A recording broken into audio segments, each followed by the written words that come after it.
Welcome to the Nomad Network, your first stop for complete and comprehensive Chicago Bears football coverage. Dive deep into analyses, updates, and all things Bears. Subscribe to our YouTube channel today and never miss a beat.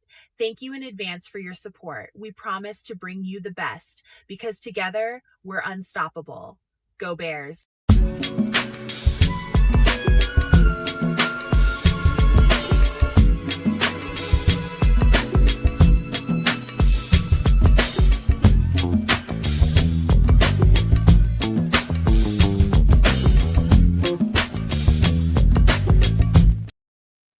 Yo, no maniac. Welcome to the best night of the week, Wednesday night. It's some extra sauce, and you got your boys here ready to give you all the content you sit up here and you wait for, man. We are the kings of giving you and making sure your belly is full on a Wednesday night. Hump day. We're gonna bring it tonight, man. Sorry we're late. Sorry about that, man. But I promise you we're gonna make up for that, man. We're gonna have a good show. Got a lot planned for you all, a lot of information. And at the very end of the show, once we're done with Bears conversation, and we get into the extra sauce, there's a story I want to tell you guys about the guy you seen on the thumbnail. That guy's name was, I think, Tom Mack.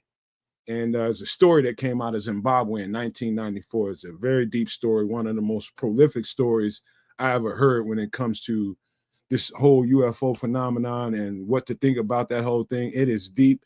And we're going to talk about that at the end, but we got much more coming.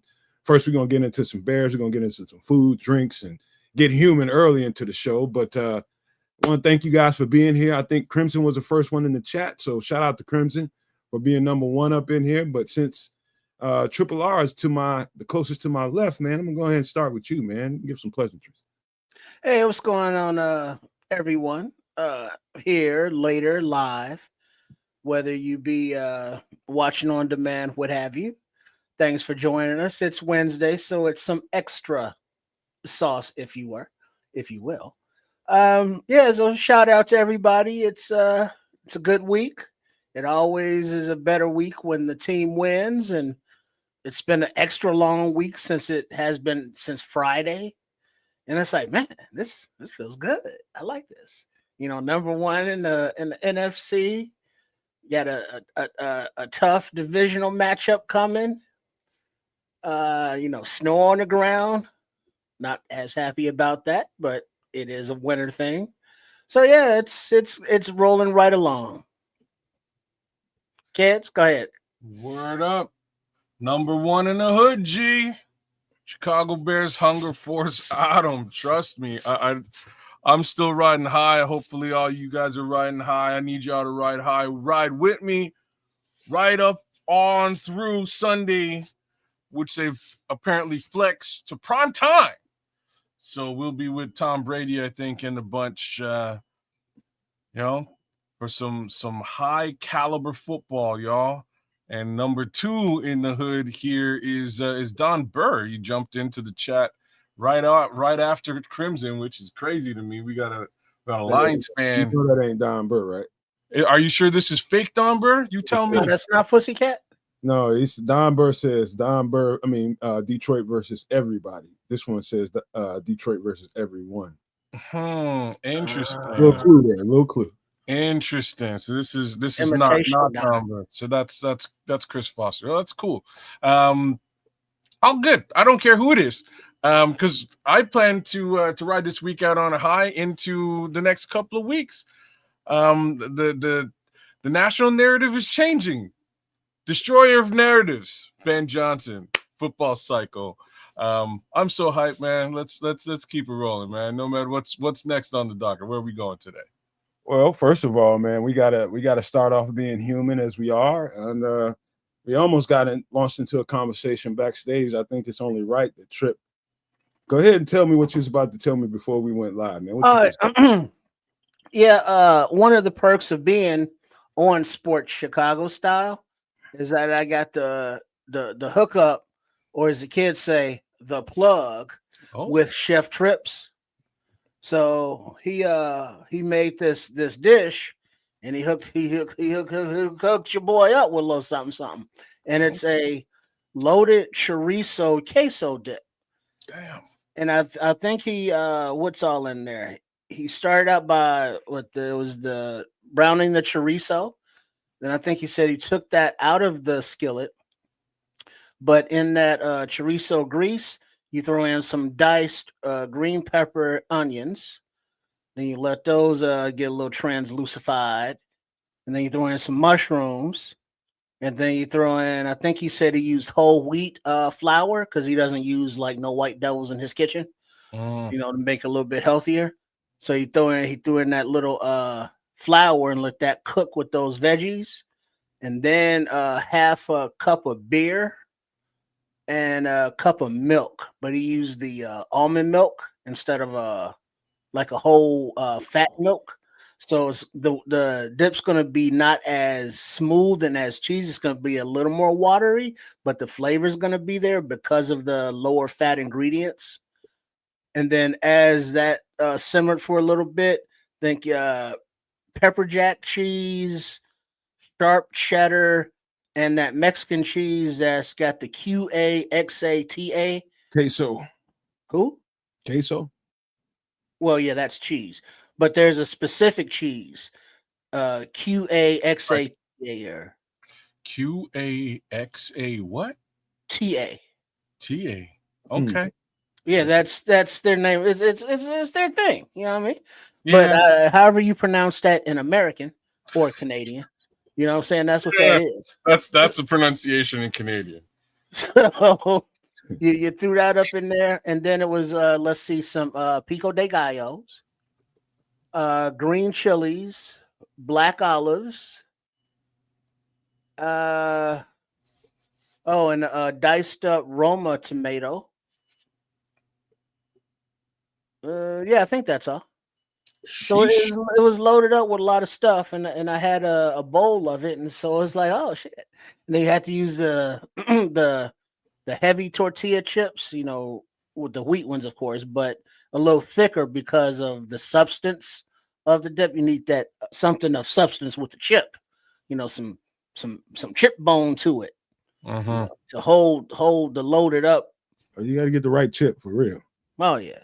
So that's what I was munching on. So it was like, oh man. So I'm just settled back in, enjoying some extra sauce. I'm with you. Before we get off you, man, am I the alien in this group, man? I like bean dip, and my girlfriend thinks I'm a damn alien for enjoying bean dip. Ain't nothing wrong with no bean dip. Nothing wrong with bean dip. I mean, it's just not as I guess popular as a cheese dip. It's good though, man. I'm not saying it's not good. It's just not as popular as cheese dips. I mean, I'll eat bean dip, but if I had to choose between bean and cheese, I'm going cheese every time. Okay, maybe I should rephrase this. Do you buy bean dip? Would you go and spend money? Yeah, I've been known to buy both. Like, just considering the conversation, I've been to the last couple of months, and it has everything to do with whatchamacallit, Chipotle being nearby. Like there's a Chipotle opened up within like 10 minutes of my house. So for a minute there, the wife was like, okay, well, we got to try out the Chipotle. I was like, we've been had Chipotle, but no, we got to try out this Chipotle. So fine, we ordered some Chipotle. It came in, and we got their nachos and queso, and their nachos are okay. The queso is really nice. So I started to, be about queso for the last little while. But as far as bean dip is concerned, I will go to the store and I'll link up some bean dip, man. It's good stuff. You got to make sure you got a substantial chip to be messing around with bean dips, man, because bean dips are notoriously pretty tight. So you can't have a weak ass chip, right? No. Cannot. And my girlfriend loves to buy those little thin ass tortilla chips, and it pisses me off. I told her to buy me a separate bag, man, because you and them little weak ass chips ain't helping the situation. I think I got some of that El Migro chips, and those are very thick. Coops. I mean, you could actually bite the chip and it doesn't shatter in a million pieces. It's like you bite the chip and the rest of the chip's still there. And it's like you definitely double dip that joint. See, that's what I'm talking about. Them Chipotle ones, they're pretty heavy. They're heavy duty nachos. You know what I mean? Like they're fresh too. So I was killing those for a little while, but then I like you're paying like $5 for like 50 chips. Like it's a little bit, the math ain't mathing. So yeah, look, guys, kind of steep. Hey, you know I can't mess with hummus, man. I tried it once. Oh no. No, hummus See, you guys don't know. You don't. some You pita. don't know what's up, man. Man, dog, that shit didn't. Maybe it's because the first time. Hummus. I mean, that's Middle Eastern bean dip. Yeah, you need to like. I might try another one. Maybe try another one. The first one I ever tried wasn't good. Either one of you have a shawarma yet? No, man, I ain't. Yeah, chicken. Shit, pork. You've had a chicken shawarma. Either one. Either any kind. I just want to know that. I just want to, I just want to hear that you've had a shawarma. The shawarma is huge in Canada. We with the Middle Eastern community here, there's a shawarma joint on every block. Like it's crazy. There's one spot here, man. There's one spot here called Shawarma Palace. They'll bless you with like a shawarma platter, but the platter from the plate, like from the table, is like this high. It's crazy. Just meat, lettuce, some rice, potatoes, hummus, and garlic dip. And I'm in, bro. It is delicious. Y'all need to be about that. It is so good, man. I was not initially a hummus guy, and at this point, I'll grab a pita. I'll grab a piece of pita bread and dip in hummus and just eat that now. Like it ain't no thing. Hey, by the way, I'm just a sex machine. Is in the building, so you guys know. I was trying to put that together. What? Yeah, like wait, you talking about bean dip and then want to be a sex machine? It's like we talking hummus and pita. Yeah, bean dip and sex don't go together, do it? No. Definitely not hummus. You be smelling like garlic in the bedroom and shit. That's not. Just aphrodisiac. So just put up something here. It's just like, think about it. Bean dip before bedtime, man. That's just Dutch oven. Good morning, sunshine. Leave it to Red Baron to bring that up. Man, no hummus for me, man. I'll try it one more time, man. I'll get another version of it or something. Maybe it was because all hummus is chickpeas and garlic. That's all it is. It's just chickpeas. It's just mashed up chickpeas, garlic, maybe maybe it was a little butter, vinegar, olive oil, like depending on olive oil. Yeah, like depending on where you go. Maybe it's a little too much olive oil in it. So it is its own thing, and it's kind of an acquired taste, and that's why I'm saying you would acquire the taste if you have it with the rest of the Middle Eastern fare. Some nice grilled chicken that they do, some of that garlic sauce they put on there, some throw that all together in a sandwich with some rice and you give me a lamb pita. Yeah, baby boy, that's what I'm talking about. That's what I'm talking about. That's some good eating. All right, I'll tell you what, man, because that'll get carried away because I'm gonna have to try it again, man. I don't want to swear that shit to hell and not have it properly be represented in front of me, man. I don't know what it was about. I can't remember what kind it was, but it didn't taste good to me. I'm just sorry. It's acquired, man. It's specific. Yeah, because it's a different, culture, different flavor profiles, and depending on who made it, they could have just made bad hummus. I might have to listen to Crimson. He says, "Hey, Nomad, find a roasted red pepper or garlic hummus and eat it with some Frito scoops during the football." Bro, the roasted red pepper the roasted red pepper hummus is that's basically a dip. That's basically like a French onion dip, but a hummus roasted red pepper dip.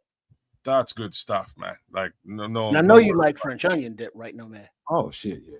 Oh yeah. There you go. Grilled onion. I got some cucumber salad in my fridge now. And Scrolls is nailing it, man. That's all you need. That's all you need, man. A little bit of that. If you have some rice, you roll that up in there and get some of that garlic sauce, man. That garlic sauce ties it together. Like it makes it that much better. But and anything with garlic, you roast that garlic, it's gonna be that much more better. All right. Well, kids, you got to get human real quick before we start turning on this content. I'm I'm about as human as it gets right now. Everything is vanilla. My daughter's back. My son's back in a week and a bit, and I'll have a full house for a couple of weeks, and then these people will likely just find their way into the ether of the world, and things will be back to normal. But yeah, man, I'm good. I don't have any real human stories or anything to that effect outside of work is slowing down because it's the holiday season coming up. And I'm broke as a joke for Black Friday, so I didn't buy a damn thing. And yeah, you know what I mean? Like that's it for me. Nothing special outside of being just generally in a great mood because my football team kicks effing ass. That's it. That's me. Well, this week, I'm a little bit behind, and my mother's kind of mad at me for it. Uh-oh, what'd you do? Well, she asked me to do something, and it was so I got a uncle, I think he's a great uncle. That's he's in the hospital, not in the hospital, but he's in a nursing home, and he has dementia. And he's they're going through some things with him, man. He's having some issues with a bunch of different things. At one point, he's being a little aggressive, and he's telling her that he don't have enough to do, and this, that, and the third. And he told her that he likes music, right? And something that I didn't know about him, but she asked me, she's like, can you put together something for him? Mixtape or something like that, a CD? Yeah, and he likes jazz, man. He's a jazzy guy, and he likes that kind of music. And I'm just like, okay. But I just been busy and to sit there. So I told her, I said, she was like, do you have something that you can make like a bunch of music, put a bunch of, I do have an old ass iPod around here I didn't have for years that I don't even fucking use no more. And so I told her, I said, yeah, I'll do it. I'll find that iPod, and I found it. And I had a bunch of shit on there, so I got to get rid of all that shit. Bro, that's an undertaking. Like what you signed up for is an undertaking. In today's world, back in the day, it's something you would regularly do on a regular basis, so it wouldn't be a thing. Yeah, swing through Napster, hook up some stuff. You know what I'm saying? But like today, what's Napster? Where are you getting the jazz from? Well, nowadays it's YouTube. Whatever song, go to YouTube. Go to the thing where you not translate, but convert it to MP3, and then download MP3 to your device. But that's a process. Well, I mean, it's fucking 3 clicks, kids. You lazy fuck. Hey, you man, go to the video, you double click on the URL, you copy it, you paste it into the MP3 converter, literally paste, click, convert, and then download. That was 4 clicks, kids. I could have built a house in the time you told that. But that 4 clicks. But peep game, no, that 4 clicks takes like 5 minutes. One song on Napster was like 45 minutes. Yeah, and I had 45 minutes of time to waste for my beats back then. Now I just stream it, right? So it's so crazy, man. I used to burn CDs on a regular. I used to burn CDs and sell them out of the trunk of my car. You name a like album, I had duplicates and triplicates in my car, just hawking that shit at the basketball court back in the day, or at the mall parking lot. Just something I used to do. Then I upgraded to the DVDs, and that was like the thing that I was doing, just hustling along with other things. But you know what I mean? That's today. I'm with you on that. Well, do vidIQ, just create a playlist, say jazz, and then the algorithms is going to keep pumping jazz. But is he savvy enough to run some YouTube on his own? I can get it done. Yeah? Oh yeah. I can get it done. I'm not the same guy you met a long time ago. I can figure it. I get it done. You just the long process, I think, is what Tripp said, is going through the converter process. Yeah. But it's not hard. I've done that before too. No, it ain't nothing hard about it. It's just the actual dedication of doing it. Like I've got like who's saying it in the chat? Oh, Crimson saying he's got 2,000 songs on his phone. I think I have I probably have 50 MP3s on my phone, and it's all like my own or my son's music. Outside of that, nothing. I have hard drive upon hard drive upon hard drive of MP3s just floating around this actual office that I never touch because I can stream all those tracks at this point. I spent also what's easy now is like if you got Amazon Prime, you download the Prime Music app and just type in whatever the hell you want, whether one artist and it'll play their entire catalog or music of that genre, or Spotify, just one of the streaming apps. That's a good catch though, Trip.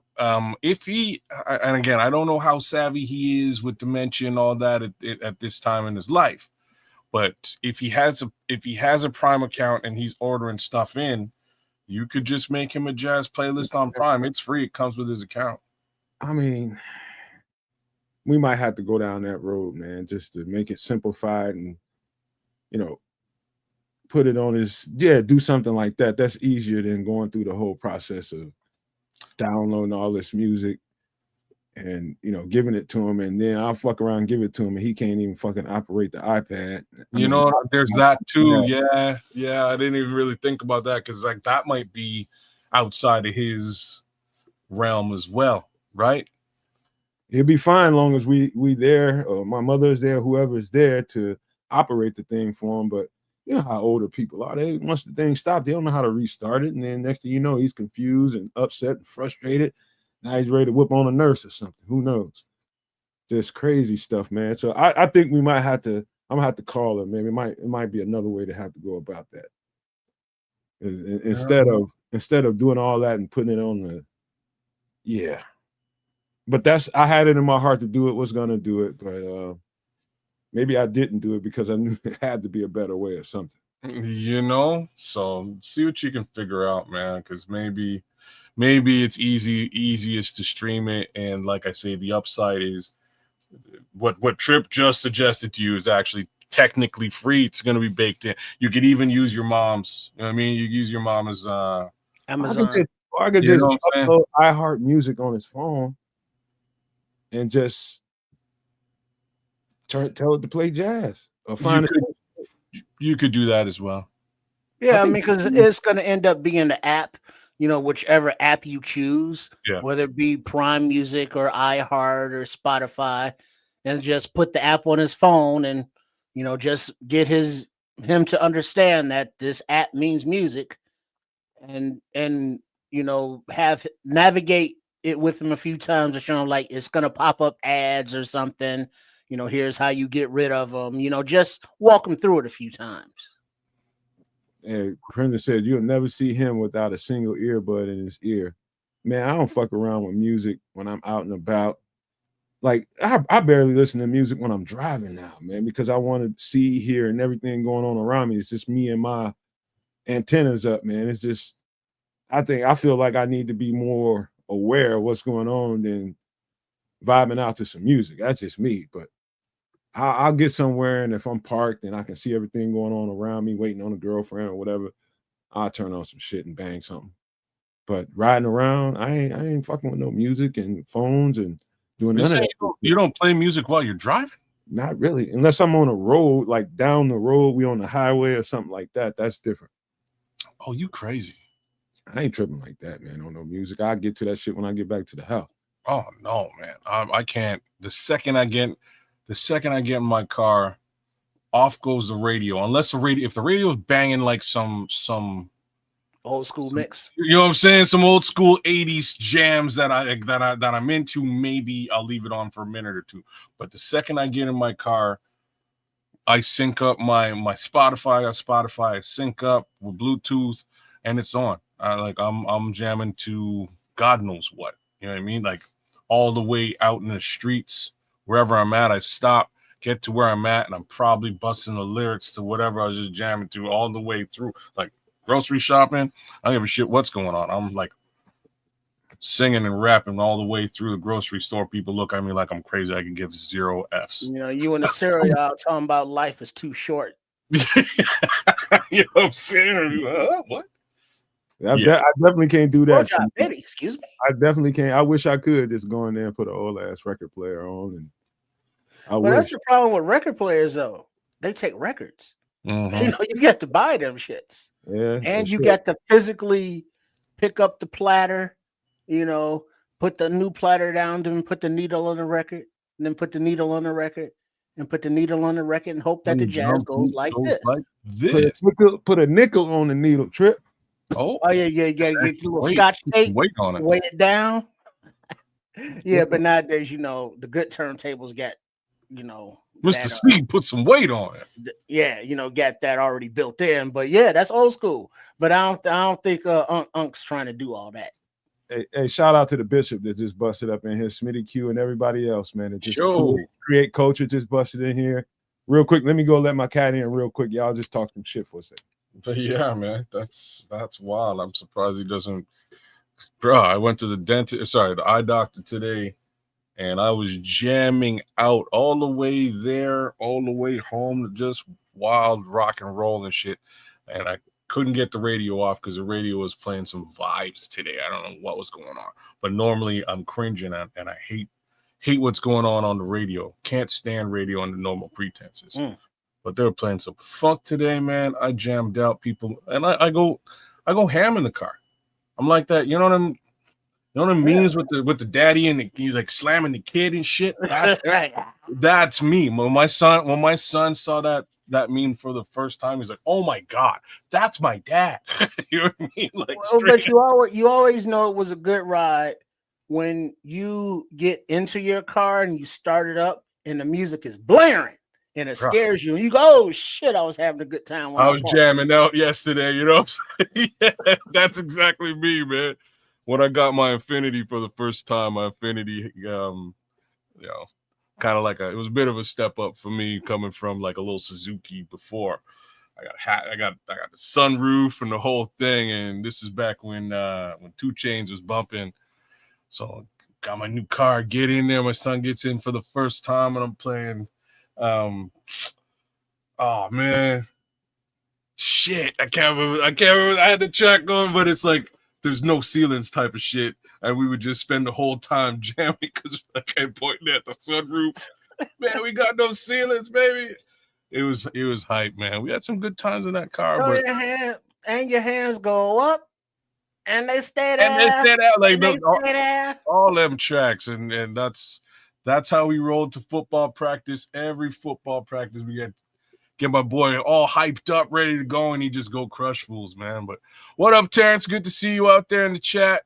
T Will. Big ups to the scrolls out there as well. Now see that's some Red Baron shit right there. You know what I'm saying? You know what I'm saying? Wait, now don't even repeat that shit. This is the comment right there. But that's true though. Because especially like Scrolls, aka Red Baron, he's in San Diego, so their life is a beach, literally. Oh, you got a QX60 keys, and man. He liked to ride through Marvin Gaye's "Sexual Healing" extended version. Oh, yeah, and then to get all the the ladies out there, all the Karens, turn around. Yeah. They all like the soul food, whether they like to admit it or not. Then the extended version too. Come on. Yeah. Mm-hmm. I've been listening to a lot of Marvin Gaye lately. A lot. I'm inspired by all music, but in particular, Marvin had feeling, emotion, meaning. Like I've heard what's going on and different joints that it takes a different kind of presence. Yeah. It presents differently if like you produce music, man. And I listen to like the very beginning of what's going on, that sax riff. It's an alto. Yeah, it's an alto sax riff in the very beginning of that song. That's dope. Yeah, it is. Oh man, dog. The intro to that track is nice. Lyrics of that, it's still poignant to this day. Yeah, man, it's a good. That's a good all around. That's a good all around song. I do have to say though, for me, I'm an Al. If it comes to like soul like that, I'm about some Al Green, man. Al Green's my guy. You're right on culture because that was Tupac had that kind of emotion as well. Yeah. man, you know, to where they use the medium of music to convey messages to theirs and other communities, you know, on reflections of what was going on, not only in their communities, but in society as a whole with, you know, wars and such. So, you know, that's one of the signs of a true artist and not just an entertainer. You know, there's a difference. You know, anybody can, you know, put on a blonde wig, some sequin outfits and learn how to, you know, shake the ass for a couple hours. But it takes an actual talent, an actual artist to be like, hey, I wanted to ease the pain, to share the pain, to show the pain of XYZ situations, but in a entertaining and more comforting to the ear, so that society will listen and maybe comprehend and take changes for these things. Now, sadly, many of the things that we hear in these songs don't change, but the meanings are still there. I gotta read what Create Culture says. Was you gonna read that, kids? No, but I can. We are conscious human beings, all children under the sun, but they like this. They'd like us just to be worker bees. Can I take off on that, man? Because you can go for it. Create Culture, that is so me in this new version of me. That is me trying to, like, in fact, so much so, just being that conscious human being and trying to figure out a way to connect all these conscious human beings together, because that's the threat. Once all the conscious human beings connect in a chain, we're impossible to stop. That's why what you said before about why Tupac is gone and all that kind of stuff. That's the fear. Don't look now. All conscious human beings linked together as a chain. There's no more that place for, you know, capitalism and dominance and exceptionalism, and you got this class of people up here and the rest of everybody else is down here as worker bees. My music is starting to reflect that. And so if you want to talk about somebody that's got that frequency going on and can vibrate to that, that's me 110% Create Culture. I appreciate that comment, bro. Don't look now, but you're starting to sound like me now. So I'll leave that alone. Don't leave it alone. Speak to it. What's another word for a worker bee? What? Give me two sentences. You can't say that. You could. It's a word that can be said. What's wrong with that word? You can't say that. I can't say that word. I won't say it. I wouldn't want to. Indentured servitude. Yeah, that's a better way to say that. Well, no. The step below indentured servitude. No. But you nailed it. That's all. That's all I'm trying to say. I had a conversation with this man off camera. We like we do all the time. Sometimes when this guy go at it for like 2 hours just shooting shit on crazy stuff. But yes, indentured servitude is a thing, and we're that. All of us. And once we figure things out, once folks start opening their mind and their eyes to what is blatantly in front of them, and they start to connect on that level, drone is another great word, right? That's another great word. Not the ones that fly in the sky, but the ones that are controlled. Unit. Well, no, those are guys without Johnsons. But I'm with you, though. You know what I mean? Like I was with you the first time. In either event, that's what we all are for those who are flipping the bill, or at least believe that they're flipping the bill, or have tricked the world into believing they're flipping the bill. We're all in debt to them. Therefore, that makes us, you know what? Well, I look at it this way, and we'll close this and get into some food and drinks here in a second. That's kind of the what do you want to call it? That's kind of the veil that this works for everybody. The system that we are all stuck in and trying to, man, there's people out here that need their credit cards just to put groceries in their house every month, man. Literally need to put their groceries on credit. That ain't living. That ain't living. You just barely surviving. And they got new cars, new vehicles, and you know, it's all the fluff. New homes, it's all the fluff. All these payments, insurance is high. It is all a fluff and a front to portray something in front of you so that you think they're better than you.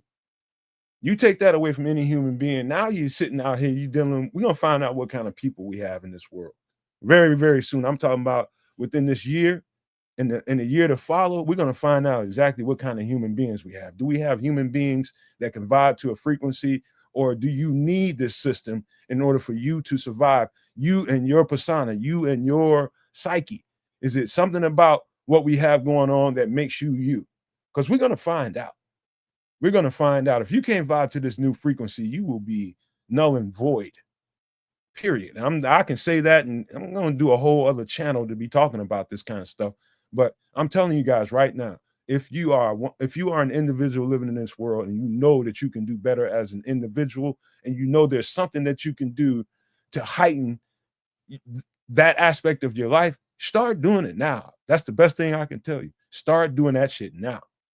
Whatever it is, but start heightening your frequency, man. Get your vibration up, because I'm telling you, you're going to need it. You won't be able to cope. That sounds like crazy talk to a lot of people right now, but I promise you that will ring true here shortly. Mark my words. But all right, let's get to some food and drink. We always do food first, don't we? Most times. All right, let's do that. I got a good one for you kids. I think you're going to be triggered by a few things we got here today. All right. Let's go with this. What do you think about that? This is always dope. Ain't nothing wrong with this. You've had it before? Oh, 100 times. Come on. You would be surprised by the sheer volume of human beings in Canada who swear they're from Ireland and probably just aren't. But yeah. Anyways, Irish stew. Ingredients: beef bouillon, potatoes, celery, bay leaves. So I guess there's another use for bay leaves. Parsnips, carrots, lamb shoulder, butter, flour, chives. You know what this is, right? This is Irish stew. No. Well, yeah, but this is just beef stew, except there's no beef, there's lamb. Yeah. Yeah. Like under normal pretenses, it wouldn't be lamb shoulder. When I've had it, it isn't lamb shoulder. It's usually just cube beef. So you haven't had it before? Okay, not with lamb shoulder, no. Okay, you haven't had it then. Well, everybody's Yeah, had because beef. what you had was beef stew, kids. Yeah, fair enough. I guess it was Irish beef stew, quote unquote. Well, what makes it Irish is the lamb versus the beef. You think so? Yeah. Everything else is identical, except for maybe the parsnips. You know what? When I saw the recipe, I thought for sure when I went to look at it, I knew it was going to be some kind of what do you call that, corned beef in it. I thought it was going to be corned beef, but Corn. I thought it was going to be corned beef, Like corned beef and cabbage corned beef. like that kind of corned beef. Oh, that's Irish. Like the Irish would claim that one. No, Too. but it's lamb. That culture is heavy on the lamb, man. You got a lot of rural people out there in Ireland, man, that farm lambs and herd lambs, and just as our culture. You've seen cattle farms, right? With cows. Of course. See how big they are. You know how much land and you know how much work they are. Whereas lambs, much smaller. You know, one person can herd the lambs with the little sheepdog, and you know, it's like they all just kind of go right into the pen. You shear them for the wool. That's why some of the best wool sweaters come from Ireland, because they're so got the lambs. You know, that's kind of their thing over there. They're not cow people, they're lamb people. And so instead of beef stew, it's lamb stew, but instead of calling it lamb stew, it's Irish stew, because you have all of the same ingredients and it's prepared the exact same way. And it's the one of the key giveaways is the beef bouillon, because there's no such thing as lamb bouillon. So it's just what they have. Hey, does it seem like I have a story for every damn dish? Is it just me, or do I have a story for like every fucking thing we make? I mean, I don't know, but by all means, hit your story. Well, y'all gonna be tripping on me because I only had lamb once in my life. And it was in an Irish stew? Nope, it wasn't no Irish stew. I bought a lamb roast. This is like when me and this girl first got together, and we were just, I was introducing her to my cooking, and it was just different. And so I decided, she was just like, okay, we'll try it. So we bought the thing, and I made the lamb roast, and it was good. You know what I mean? I put some big portobello mushrooms up in there, put some red wine in it, man. It made a nice little basting sauce on it. And I just basted that thing for hours, and it came out good. But I think, and we haven't bought it since, man, because she just didn't like the taste of it, because lamb was new to her too. It's like any meat, like deer or anything like that, any meat that's new to you and you're not used to that flavor, that taste, you're gonna be kind of turned off, even though the meat was delicious, man. So we haven't bought lamb since then. So the thing about lamb for me, I would prefer it in a stew or boiled down. Like it can be super gamey and tough. It can be in a stew or something along these lines. Boiled down, it can get super tender and like I think it's a fair amount more enjoyable in that case scenario than a lamb chop or anything along those lines. That's just me. I've had tons of there you go. Yeah, man. I was just Larry T knows what's up. Like I've been going to this wild Indian restaurant lately, having this thing called biryani, and it's just like a rice bowl with stewed mutton.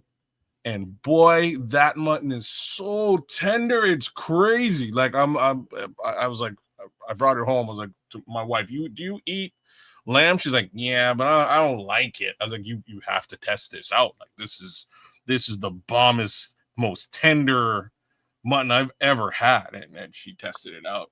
After that, we were hitting that biryani spot, man. Get yourself some biryani, y'all. Like tell them Ked sent you, and you'll be very surprised when you have it. It is a thing. All right, now a thing is some beautiful skillet seared lamb chops. You sear them in the skillet with butter, maybe a little garlic, and then after you've made that paste with the fresh herbals, on it, then you put it in the oven for a little bit, and then you serve that with some roasted asparagus, maybe some garlic mashed potatoes, and it's just so nice and pink there in the middle. The scrolls, not as pink as you like it there, Red Baron, but pink nonetheless, and it's just tender, and you suck those bones, and they're just like spare ribs or ribs, but they're just smaller, because the animal is smaller. But yeah, don't sleep on those ribs, lamb chops. Hey man, you know what? That's this dish right here. I'm gonna have to try her again with the lamb. I'll have to figure out some way to, because I thought it was pretty tasty. It didn't throw me off. Like didn't so have. You never had a gyro? Yeah. Well, that's lamb. That's lamb. Okay. So I was wrong. Then I'm just talking about just pure lamb. Gyro is a gyro meat is like it's like a meatloaf. It's like what it is. Yeah, no, you're right. It's yeah. So but I mean, it's still lamb.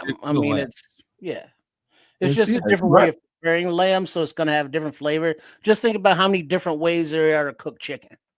Larry T's right. It's usually a bit of a mismatch of lamb and beef with some specific spices. But anyways, this all I know is this dish looks delicious. There's nothing in this. I have no idea what a parsnip is. I ain't gonna lie to you, but it's like what would you compare it to, man? It's hold on. It's like a turnip. Kinda, but it doesn't taste like a turnip. I only said that because it got nip at the end. It kind of is, but they just don't have the same flavor. A parsnip is a starchy, cream-colored root vegetable related to the carrot and parsley. like Known for their distinct sweet, earthy, and nutty flavor, they are versatile ingredient in cooking and offer nutritional benefits. it winds up. A carrot is a good comparison. It's sort of like the cross between a turnip, a potato, and a carrot. In it. If you want to test out if you want your woman to try out lamb, this is probably your best bet. Boil this sucker down. The meat will get so tender, and just feed it to her, man. Just give it to her, and she'll test it out and go, what is this? This is super tender. Like that's what she'll say, and then you can tell her it's lamb. Don't tell her it's lamb up front. I'm gonna have to trick her, man. You're gonna have to. That's what I'm saying. Put it in the pot, boil it down, feed it to her. She will love it. I guarantee. That's like the worst thing. That's like an omen to me. Don't be playing games with me. Don't be trying to trick me with no fucking food now. Don't be getting me nothing like that. Your mom. That's why I get hit in the mouth like that. Man, look at this. I've done lamb chops seared in butter, garlic, right? Rosemary. Yeah, I'm sure that rosemary, thyme, parsley paste, with what is it? Parmesan cheese, and I believe some breadcrumbs. I believe that's what goes on it. On the grill using indirect heat. Oh, I bet that is delicious. Garlic and rosemary turns that out. Garlic and rosemary every fucking time with that butter. Rosemary is a very underrated seasoning, man. Very, very underrated. Might be the most. I'd say rosemary and thyme probably the two most underrated seasonings. You guys might want to argue that, but those to me are very underrated. Maybe cumin. Well, the cumin goes in. I would disagree with cumin. Cumin goes in so many things that you just don't think about. So, like, if you're making chili, you should be putting some cumin in your chili. It's just chili powder. You know what I mean? That's part of that chili powder mix. Just gives it a bit more oomph, a little bit more funk. Anything Mexican, really? Yeah, man. Anything Mexican, you can throw that cumin in. So that's what I'm saying. Probably a lot more used than you think, but you probably go to the store and get chili mix or chili powder or even curry has a bunch of cumin in it. Just a weird thing. But thyme, thyme's super underrated. In the Caribbean, we use thyme for everything. Thyme's in everything. I hear you in there, Scrolls. I gotta find me some crushed rosemary. I think the rosemary I got in there is kind of leafy. Well, what like Scrolls is referring to with rosemary and baked chicken, that's very Greek. So you rosemary, bake rosemary with the chicken, olives, and tomatoes. And that's just a very Mediterranean light dish. I agree. That is very Mediterranean. Anything with olives and Mediterranean can't claim that as they just specialize in olives and olive making. That's for sure. But all right, let's get to. We got another little soup. We got another little soup and stew. I think this is the bomb for me. Let's see, butter, garlic, rosemary, thyme. Making steaks right now. Anybody can take off. Let's see, beef and lentil soup.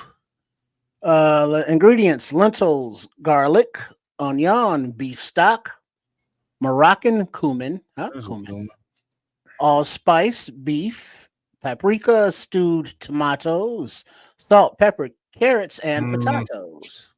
Shit, you got me there. I don't know what Moroccan cumin is, but I bet it's good. Anything Moroccan. I don't know what the difference is either, man. I couldn't tell you. But it's something that they have indigenous to Morocco that they added with the cumin. Oh, I see what you're saying.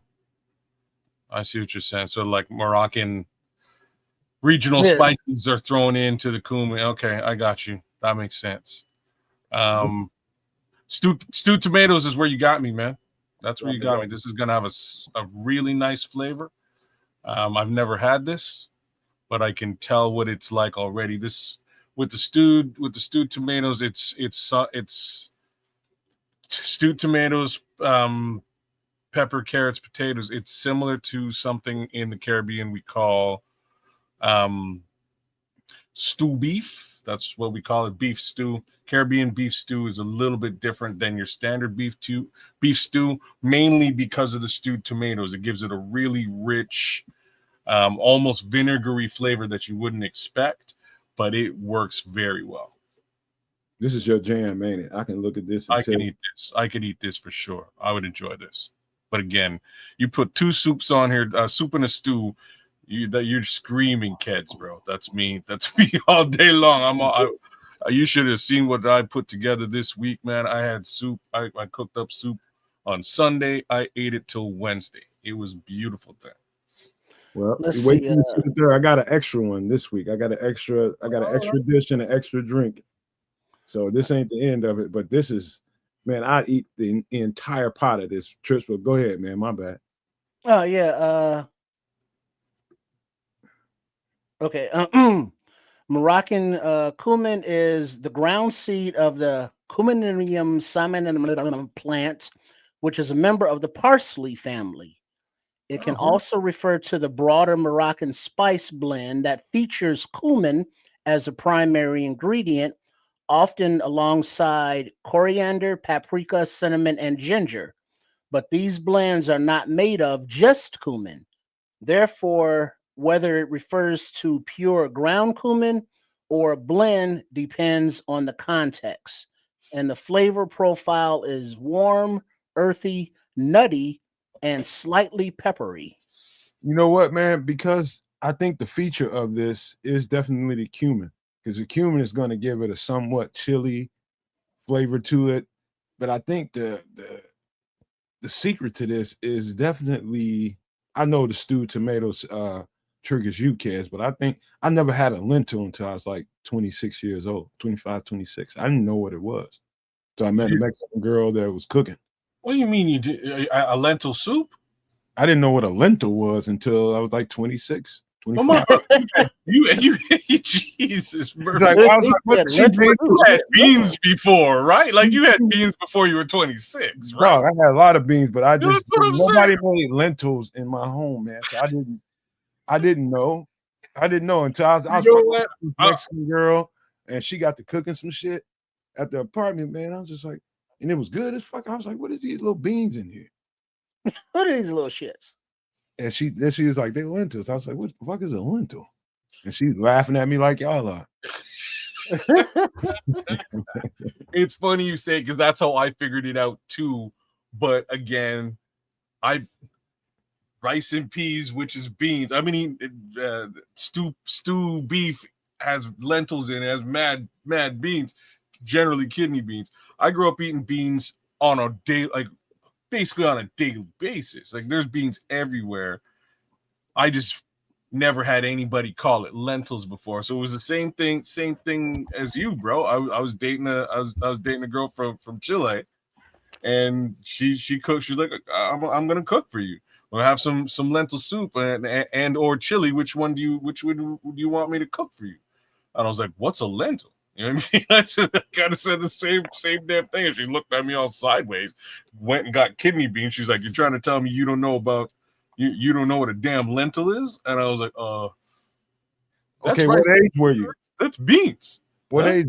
I was a little bit younger than 26. So I dated her when I was 18 years old. So yeah. So it ain't that much. You just got to a little earlier. Yeah, about eight years earlier, but it's this isn't typical in a black family's cabinet, man. You won't just go find your average American black family with lentils in their cabinets, man. I ain't never really met nobody with none. Well, let me ask you this now, man. You got some of these? What's that? What is that? Italian barley? No, I don't. Oh man, they make you some beef and barley soup. Oh, I had to get some of that. And I saw the last episode of MF in the Kitchen on some extra sauce last Wednesday, last month, which was November. And when Chef Trips was on there, he made that ground beef American poutine kind of thing. Yeah. And so I was inspired, and I got some of these. And what is that? Cheese curds. Oh, okay. Word. Okay, now you got the real curds now. What are you gonna do with those? Well, I think I'm gonna try that you're gonna try his recipe? that poutine dish that Chef Trips did, because it looks delicious, and I want to try it in my kitchen.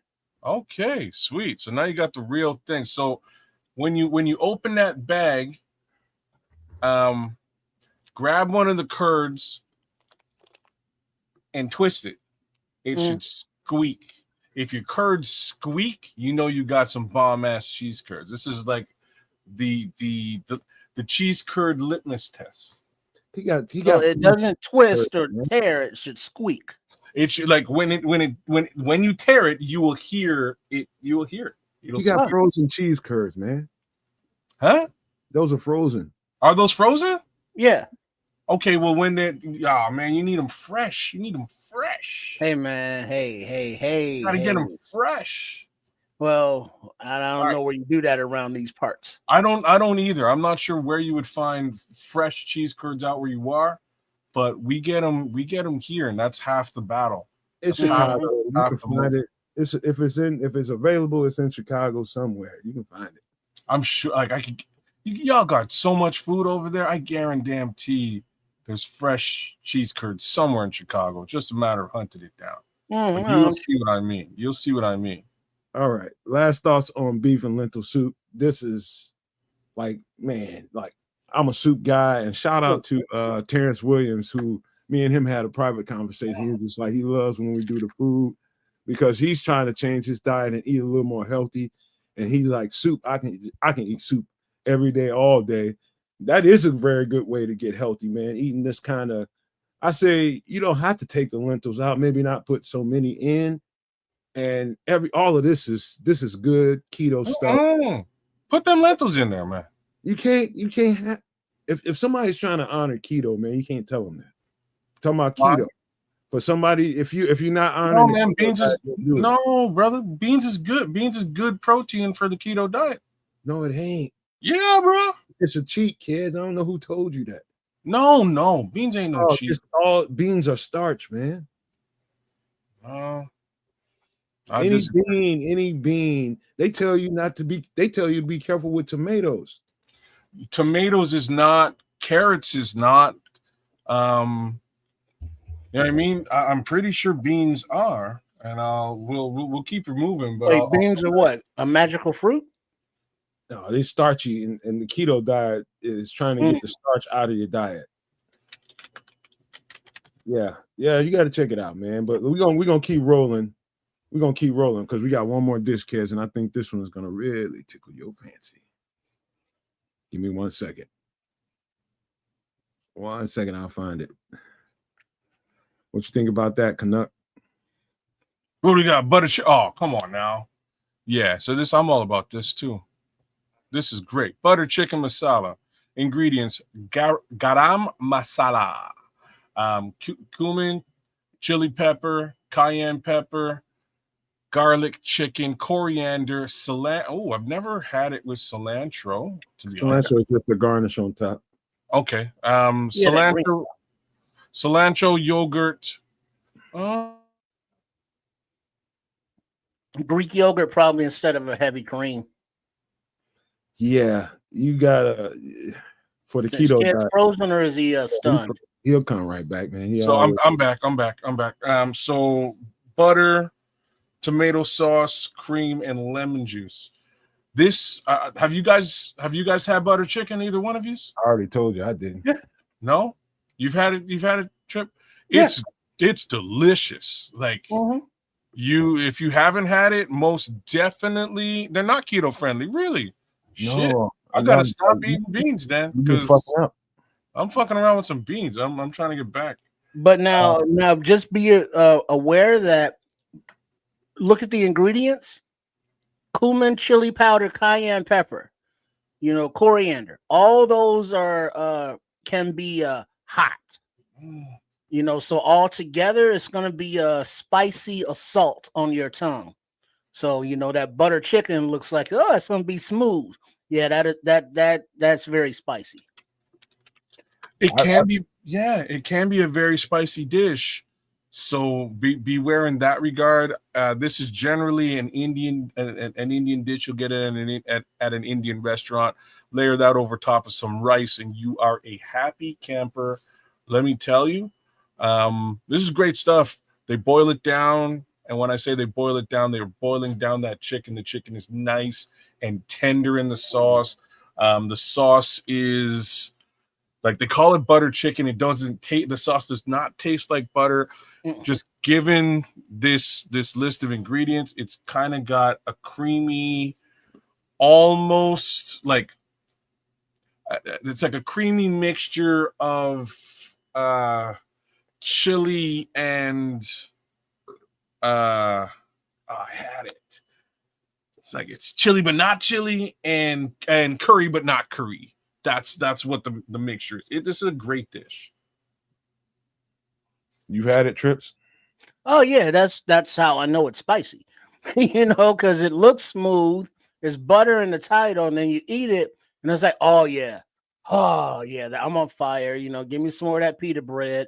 You know, give me some more some side of yogurt or something to cool it down, because it's heat intensified with all the different peppers. I mean, you get that many different peppers in one dish, it's going to be some heat to it. Yeah. So it's something that will also remind you how hot it is on the way out. It's not that hot. Well, it's hot. Well, hey, it's hot on the tongue. It shouldn't be hot on. You tell that to my boom boom. and tell it to Scrolls. He says you got to have a spiritual connection with the toilet after this. See, the Red Baron knows. That was before I said it. All right, that just means that my boom boom has been hardened, intensified. It's predisposed to this type condition. Preconditioned, yes. Like I look at this, like if my girlfriend cooked this and she pulls it out of the oven and puts this up, I look at this right on its face, and she puts that on the stove just like that. And I'm gonna open that oven up. I'm like, where your food at? Because I'm gonna eat all this, man. Not like tender chicken thighs have to be one of my favorite things in the world. Very tender chicken thighs, and anything gravy. This is what this looks like. It's red gravy. That's what it is. I've made chicken marsala, but it wasn't spicy at all. You know what I mean? But this is, the garam masala, the cayenne pepper, the chili pepper, the coriander, all the stuff Trish just got through talking about. All that together in one chicken dish would be new to my palate and probably new to my stomach and new to my bottom when it's coming out. So I think he's right. If you're new to something like this is gonna be. So let me straighten y'all out. This dish is easily made without the chili pepper and cayenne pepper. I'll just be frank here. You don't. That's definitely if you are adverse. You know what I'm saying? If you're adverse, you could pull both of these things out and still get the true flavor of what you're trying to put down without the added kick. I would suggest you use one of the two peppers, probably the chili pepper, because I would suggest or whatever it is. Use like use like an eighth of whatever there you go suggesting, just for flavor. Like the chili, the chili flavor, it's just sort of going to mix with the cumin anyway. So that's why I'm saying you could probably live without the chili pepper. Cayenne pepper though is a little bit of a different thing that will give it a kick. But gotta be careful with that. Yeah, you do. You do have to be careful with the cayenne. Mm-hmm. This is great. This is a fantastic dish, man. Yeah, especially over some rice. Yeah. To be totally honest with you, I've never made a chicken dish that I put yogurt in. So the yogurt, gives it a very creamy flavor. Now the other part of the yogurt is that it kind of cools out, and that's why I'm saying it's not that spicy. It kind of counterbalances that pepper. So that's why you can get that side of yogurt too. Kind of like sour cream does with Mexican. Yeah, exactly. You got it. It's exactly like in it. So when I go for biryani, they'll serve you something that's similar to this with 3 spice levels, and spice level 3 will kick your ass. I had it the other day, but they serve it with a side order of yogurt. So you just dip in the yogurt because it's fire. You may have problems, when you hit that John later on. Yeah. You know what I'm saying? So you wishing for that bidet. You cool out. Look at what Scroll said. Somebody cool it now. Be in the bathroom making Bollywood beats. Bongra is what they call it. That's exactly what's going on. That's crazy. All them symbols in China. Ring, ring, ring, ring. I'm telling you, but yeah, you get that yogurt on the side. My wife. It was funny because when we went, I was trying to get her to eat the mutton because the mutton had 0 spice level, and she was like, "But I want the shrimp." I'm like, "But babe, the shrimp is spice level 2." I had spice level 1 the other day. I know you don't have any tolerance for spice, so spice level 2 is gonna kick your ass. But I want the shrimp. You talking about me? But no, my wife. You know what I mean? I was like, so spice level 2 is gonna kick your ass, man. But I want the shrimp. So we went back and forth until she ordered the shrimp, and I just stood there. I just sat there and stared at her the whole time, knowing it's gonna take 2 bites before she looks at me and goes, "What the did I just order?" You know what I mean? Like this is absolute fire.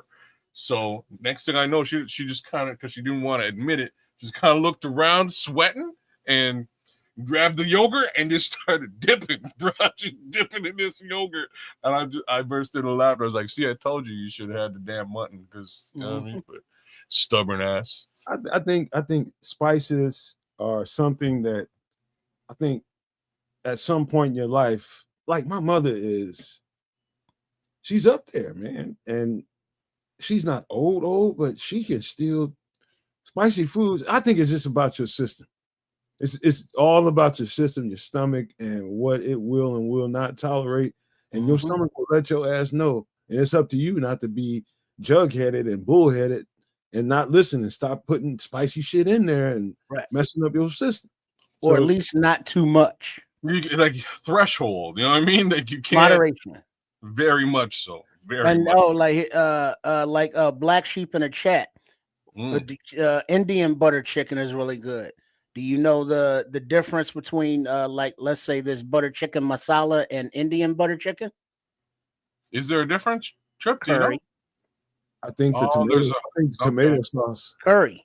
No, he's saying there's a high curry content. They add curry to the mix as opposed to some of the others.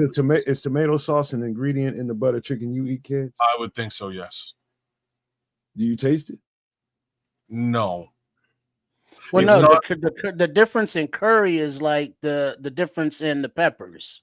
Yeah. So instead of, I think, the chili pepper, they're putting in curry. It would be curry, it'd be curry, cumin, cayenne. So again, the upside, it would be less spicy, but but spicy to those who aren't used to curry. You know what I mean? Like some people find curry very spicy. I don't. Some people find curry very offensive. Yes. Hey, yes. Larry, I just did that the other day, man. So hey, come on back when you get done. Don't get sleepy, man. Come on back. Well, only burn it on the outside. Leave it pink on the inside. Yeah, I'm with you, Bishop. You got to ease in the spicy dishes, man. You just can't dive in because it's gonna burn. You're gonna burn your ass up, man. Well, that's the problem with a lot of the Middle Eastern and all that cuisine over there, is that you don't know until you eat it, and then it's too late. You said it. I got a funny story for this, but I ain't gonna tell it right now because we got to keep it moving. I got burned by a Middle Eastern family, man. They laughed at me. My ass was burning, man.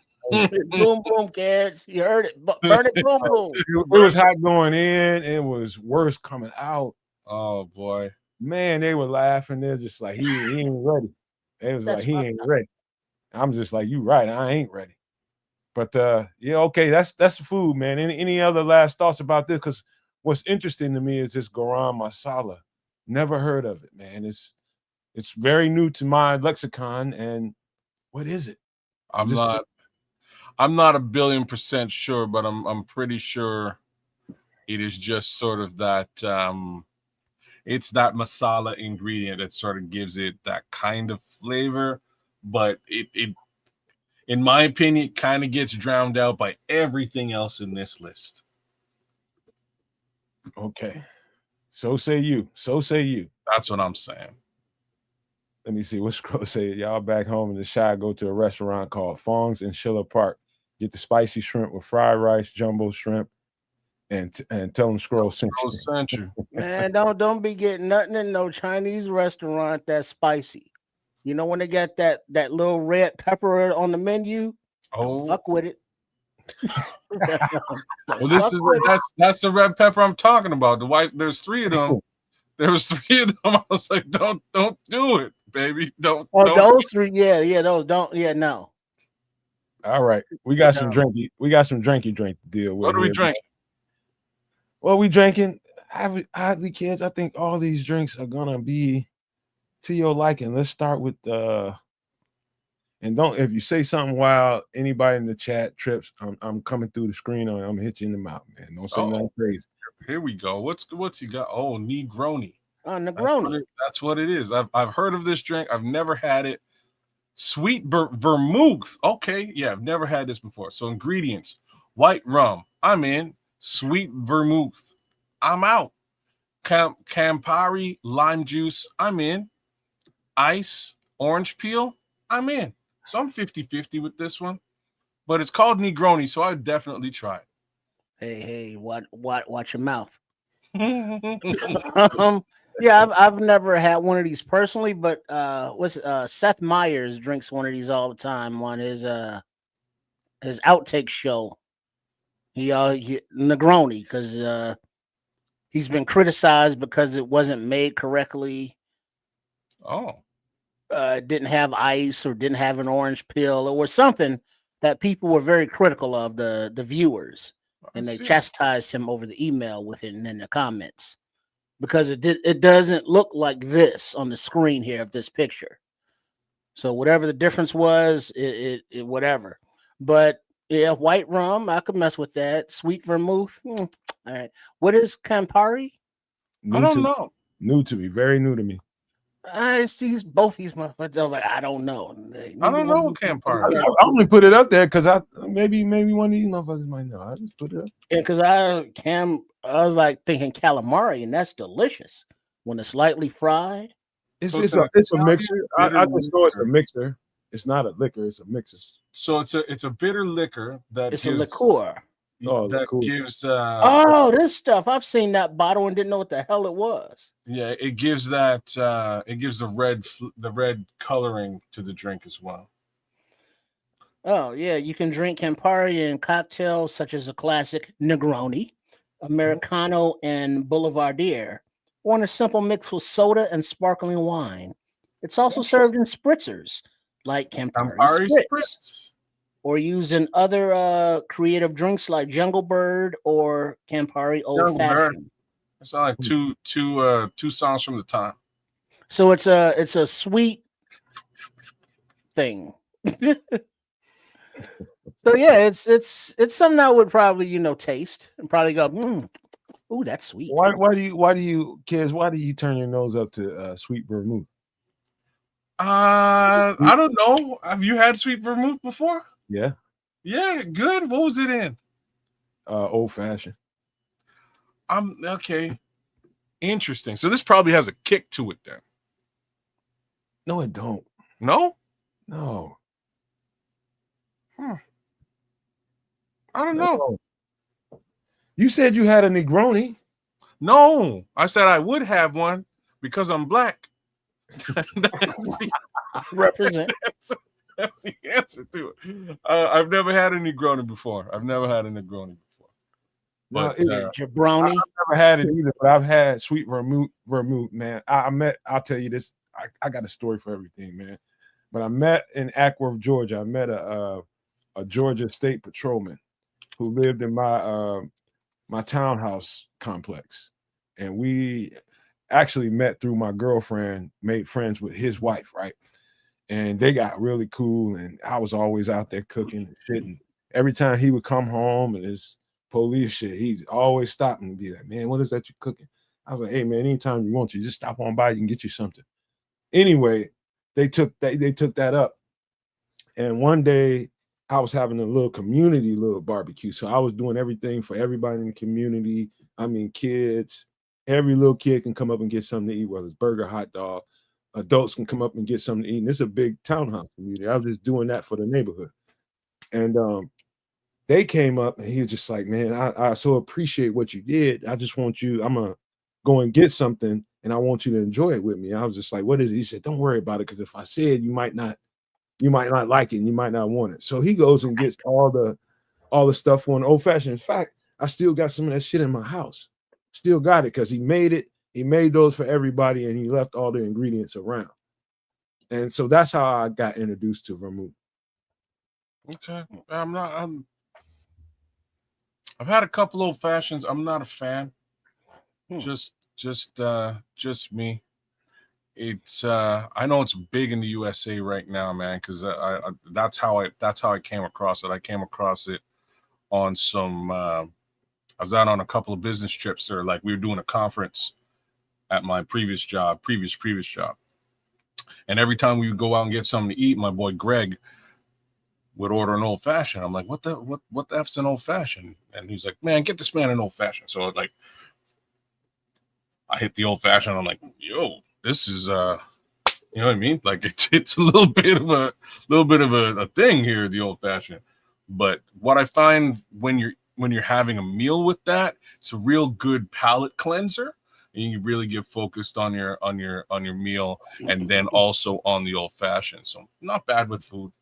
It's so vermouth has a certain taste to it, and I think, and it's just put it to you this way: you can't overdo vermouth, or it is extremely sweet. Because an old fashioned should come with some cherry, should come with either a cherry or some cherry juice. You know, that's what I like in my drinks. If I have an old fashioned, just pour some of that cherry juice in there. And so you gotta be careful. This can turn into something really sweet really quick if the bartender doesn't know what they're doing. Because now there's a difference between vermouth and sweet vermouth, right? Yeah. Because vermouth goes in martinis, right? It does, but not sweet vermouth. No, sweet vermouth is more of a wine almost. I got them both in here, and that's why I don't like it, because I'm not a wine guy. I don't like wine. Look at Bishop. He says he likes him a good old fashioned with some makers. Maker's Mark, nice. All right. So it was I've had. Was it vermouth? Does vermouth go in Tom Collins? Nope. No. Tom Collins goes in Tom Collins. All right, Tom Collins mix, because I saw it in the movie and it was like, let me try one of those, and it was tasty. My girlfriend just reminded me, this Trips, you got some ESP or something, man. My girlfriend just came 24 hours ago and she's like, we doing all kinds of shit, but we ain't had no Tom Collins. That's our shit besides Jameson. Tom Collins. I used to make that for her girlfriends. They used to be walking around, power walking and shit around tracks and shit, drinking Tom Collins. I was like, what's the liquor in there? Gin or vodka, whichever one you like. Okay, see that I had it back in the day when I could enjoy those clear ones, because I think that was right after Circle of Trust movie with De Niro. Tom Collins is undisputed, bro. Yeah, because he went to the store to get some Tom Collins mix, and I was like, oh yeah, I remember drinking one of those, and it was good, but I can't process the clear liquors no more, so I can't mess with it no more. Because I used to love a dirty martini, 2 olives, the stuffed cheese olives. You sure? Have you tried all the clear liquors? Well, gin and vodka. What about a clear tequila or clear rum? A white rum. Clear tequila. No, I get into the fisticuffs with the clear tequila. Oh, you do? Oh, That's what gin do to me. Jim? You see, gin made me want to sin, but in the fun. No girl around, I'm gonna sin. I'm gonna beat somebody's ass. You see that clear tequila does that to me, and clear rum not so much. I like the darker or at least golden rums. Well, dark liquor ain't good for you. Well, but it tastes good, and What's I like wrong it. with dark liquor? It's not good for you. It got artificial coloring in it. Oh, Really? okay. Yeah, man, it's not good. So does Kool-Aid. You don't see me stop drinking that.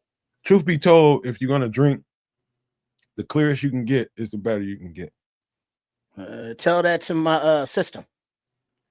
Okay, I'm just saying. Because I mean, I would like to, enjoy maybe some clear liquor every now and then. Try some white rum or white tequila, man. I think that might change the game for you. Yes, the Respado or the Anejo. I think it's the Anejo that I really like in tequilas. Who you calling the name? See, watch it now. Watch your pronunciation. All right, because when you gone to a bar and like had a flight testings, and so you could taste the light, the dark, and the white of tequilas, let's say, or bourbons or scotches or whiskeys, and you can, if you remember which one you like, that's a good thing, because by the time you get through a flight, it gets hazy. But yeah, you gotta keep trying the whites, man, until you get the white liquor that sits well with you. Don't just give up, man. Because like Mr. saying, that brown liquor got a lot of sugar in it. Yeah, I'm to the point now where it's like, I like like your Crowns, I like your scotches and your whiskeys, and vodkas and chins don't agree with me, so I'm good. I ain't got to try no more vodkas or chins. Trust me, Trips. I'm more where you are than not. I'm definitely in that neighborhood. We got the same hat on, smoking the same cigar, bro. Mm-hmm. Trust me. I'm just saying I need to change too. Because it's not a taste thing with those clear liquors. It's a being physically unable to process those things. Body tolerance thing, right? Yeah. All right. Yeah. It's not like oh, I don't like the taste of it, or I don't want to drink it. It's like every time I drink it, I don't rest until I puke it up. So I'm not drinking that shit no more. But are you still drunk after the puke? No. I'm just irritated because okay. You know how you feel after you puke, because you got all the stomach acid taste and brother. Sometimes I feel great, is what I'm trying to tell you. I mean, you may feel relieved and better, but the high is gone, or the drunkenness is gone. That's what I'm telling you. Sometimes, if you're doing it right, you come out of that situation even drunker than you were before. No. And the upside is now the stomach issue you were having is gone, and you can really I'll tell you party. Now you can party. I'll tell you what's going on there, kids. Number one, when you get to a point where you got the hurl going on, just know that the alcohol, the liquor, the fluid is going to filter through your stomach contents and get to the bottom faster than the stomach contents is going to filter and get to your digestive system. Listen, you just puking up food, and all you have sitting on your stomach now is liquor. Yes, that was the purpose of the night. No, that's not what happens to me. Drunk as all hell. Trust me. I would like puke up the food, right? Then I say, okay, I should be good now. But then I'm not good, because I won't be good until the actual clear liquor comes out, and it looks like I'm just pouring, the vodka or the gin, whatever, coming out of my mouth, and that's all I taste, because all the food has already been, so now you're processing pure liquor out of your face. Liquor. That's not good. I've done that too. And that's when after I get that out, now I feel better. By the way, Crimson. No, you're not the only one that drank liquor straight. I think Trip is more you. I think Trip is more like you. He'll drink that. He ain't trying to fuck around. He's gonna take some sips, drink it. What's funny is I'm much more of a straight. I'll drink a straight dark rum on ice. I will drink whiskey on the rocks or straight. Scotch generally straight. I won't drink white rum straight. Tequila, I shoot it straight. I usually don't mix at all. But back in the days, I've been known to mix it up a little bit for the ladies mostly. I don't drink with them, but that's it. Anybody want to give King Jeremy the Wicked a shout out and welcome him to the community? He enjoys that shine. Jeremy the Wicked came in here gangbusters with the shine. He said, I can drink straight. Right on. Well, in honor of King Jeremy, in our next break, I'm going to go get me some eggnog and pour a little straight scotch in there. There you go. You don't. You don't do rum in your eggnog? Well, I don't have like a full bar at the crib right now, so okay. So it's what you got on the counter. It's what's in the bar is what's in the drink. I grew up drinking it, man, with some rum, but I'll take some scotch. Man, that's the only thing my mama would let me. The only time my mama ever in my life served me alcohol was rum in homemade eggnog, and it was the bomb. And me and my boy got smashed, and it was great. Well, I mean, eggnog is very forgiving. You can have rums of any kind, scotches, bourbons, whiskey, almost any dark liquor I would think goes in eggnog. Keith Harris, I love that Appleton Estate. Actually, the dark one, very good. I love that Appleton. Oh, it's real good. It's real good rum, man. I was sipping on that all Thanksgiving. That's my regular. I cook with it. To be honest with you, I buy it in the big. I buy the big bottle, and I throw that. I throw that on my chicken, curate it. I throw it on my steak, curate it, give it a nice little, little wash. You want to baste some meat, use some of that. Yeah, man. Smoke it on your grill. We gotta give Crimson a special shout out because he's a dry guy. And he's tolerating this. Yeah, he's dry and he's tolerating this alcohol talk, man. And I respect him for that, man. You just keep to the script, man. Yeah, eggnog and brandy, delicious. Any kind of a dark liquor, I think, goes with eggnog. I'm not a big brandy guy, man, but I can see how it will work because it's got that sweetness. Oh, like brandy. You like brandy? I don't like brandy. No, I don't like it either. But I get like a strong whiskey. It's strong, but it's sweet. So I don't like brandy or bourbon. I like swish. It gets you some drunk. Ricky LaFleur's back, man. Good to have you, man. 2 smokes, Ricky. And Scroll say he's dry too, man. I respect y'all, man. I respect. Right on. Dry as the desert. Word up, man. To be honest with you, I haven't had much of a drink in a little while either. So keep it up, man. Holidays are coming. I try to keep it real. I will try to keep it real right up until New Year's. Then all bets are off for the night and back into into dry mode. There it goes. There it is. Jerk and jerk, baby. I drink too much E&J in my college. That's exactly it, man. Well, that's that rot gut right there. Yeah. Nah, man. I never want to see a glass of brandy again in my life. Well, E&J brandy, maybe. Because remember, in college, you drinking all of the bottom shelf cheap shit. All that bullshit, man. When you see E&J on the bottom shelf in Costco, it's that just down there for a reason. All you looking at when you're in college is it a bottle of liquor? Let's see the proof. That's it. Mm-hmm. Wait, it's on sale? Okay. Does it cost $10? Let's go. Wait, this one costs $6.99. That's even better. That is sherry over here.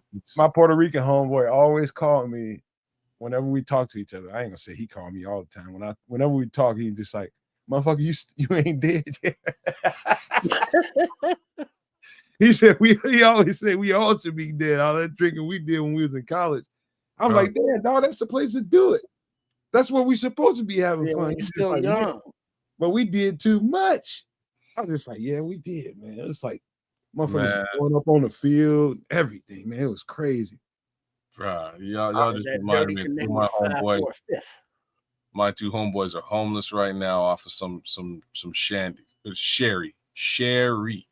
That's what it was. You mean like cooking wine, Sherry? That's what I'm talking about, bro. These two homies used to get it. I'm talking, we were like 15 years old, and we would get access to some sherry back in the day, and they couldn't get enough of that. They've been drunk since 15 years old off of that. They get 2-3 bottles of that in a day, 15, $25. They smash. And I'm talking drunk on a level that there's no function. You can't have a functional life. You know what I mean? No, you can't, because sherry's not you're not supposed to drink really. it. You're supposed to cook with it.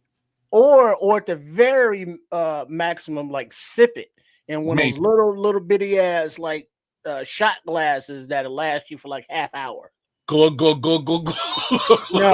that's bad. I'm dead serious, bro. These two homies, twin brothers, man. These two.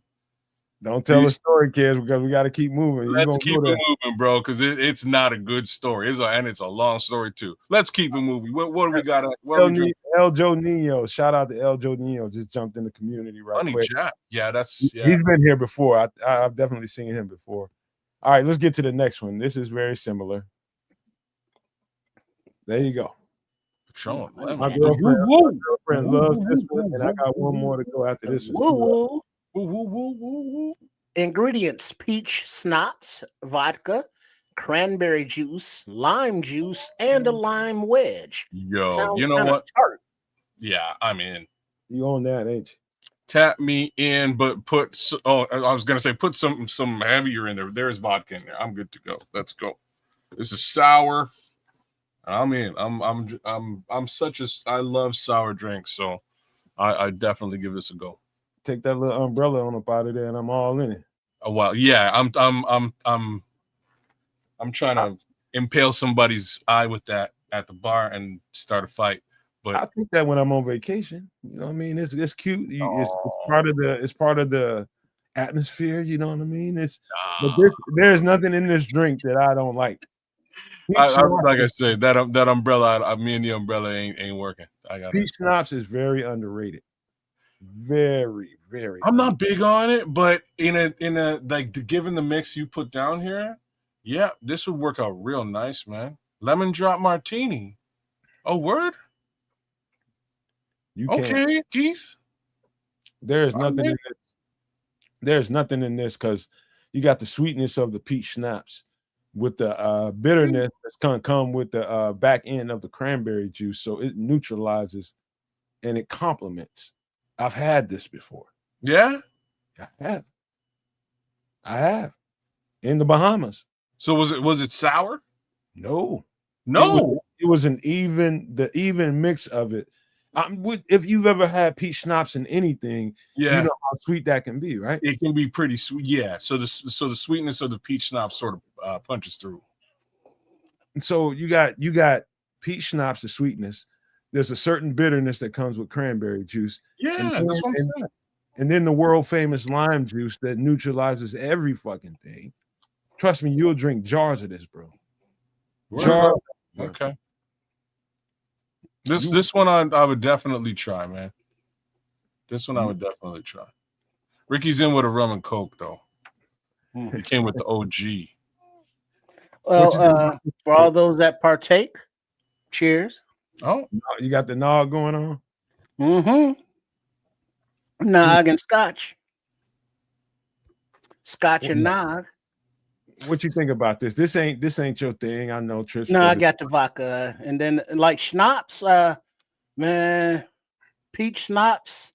We got a thing going on. You got to think about it this way, Trish. Any drink that you put on here with all these different, mixtures into the drinks, you can always turn this around with any dark liquor that you like.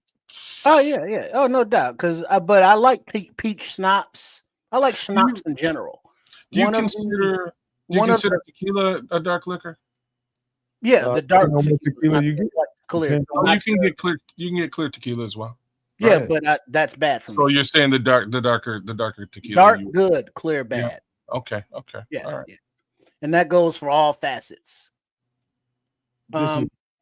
But yeah, Rock and rock. one of my favorite go-tos is in the wintertime is get you a pint or get me a pint of peppermint schnapps and just take a little swig on that from time to time.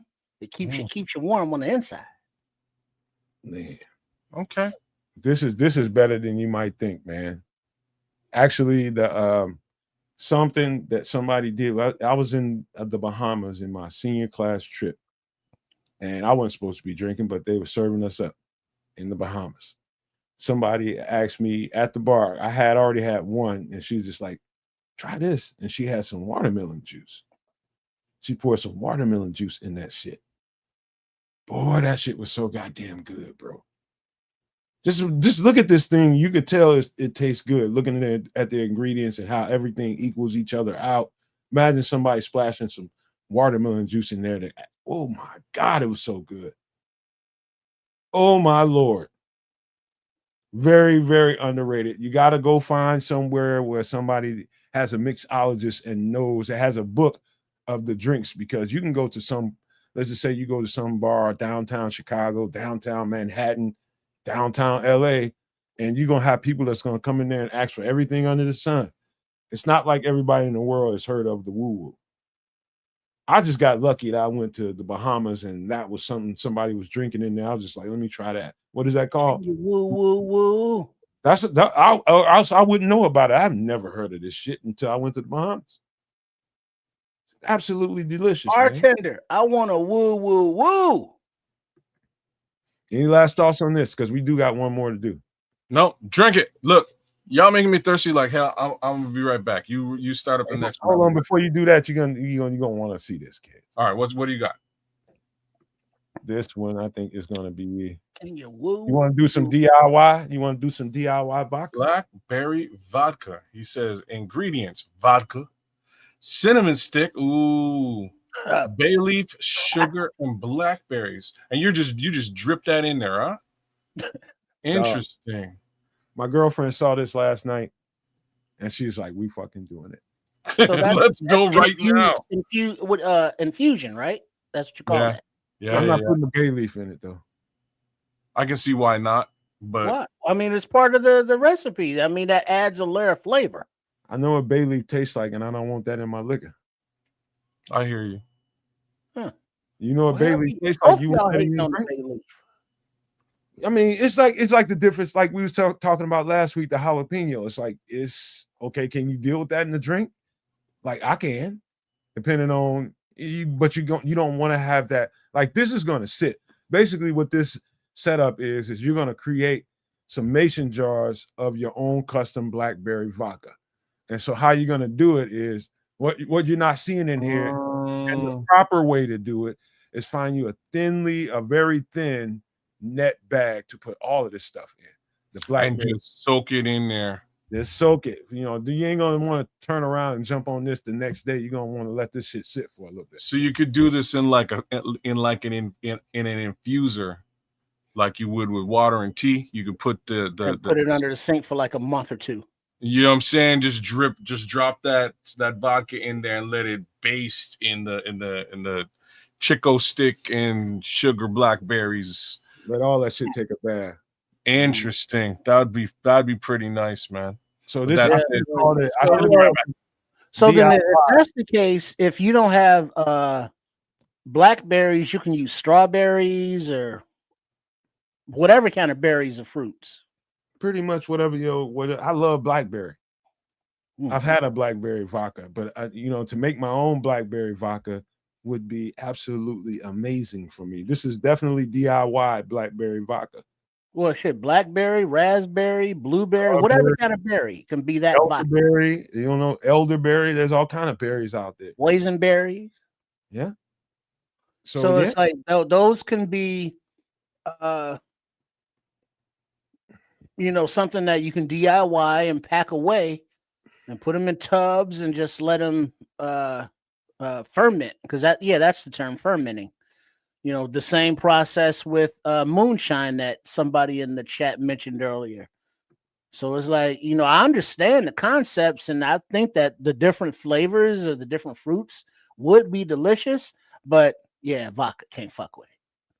Dog, and Crimson is right. You probably need about a good 48 hours, 72 hours, and the flavor profile is going to definitely come through. But the longer you let that sit, the more pungent all of those flavors are going to be. So, like for me, like if my girlfriend went and got all the ingredients, I went and got all the ingredients, we'd make that shit in 1 week, and a week later we'd be drinking it. Maybe 2 weeks. I don't know. Depends on what we got going on in that time span. But this is definitely, I think a lot of people, flavored vodka is or flavored liquor altogether. Like it's off the chain. And I think you would want it to, ferment longer than, let's say, a jailhouse toilet wine.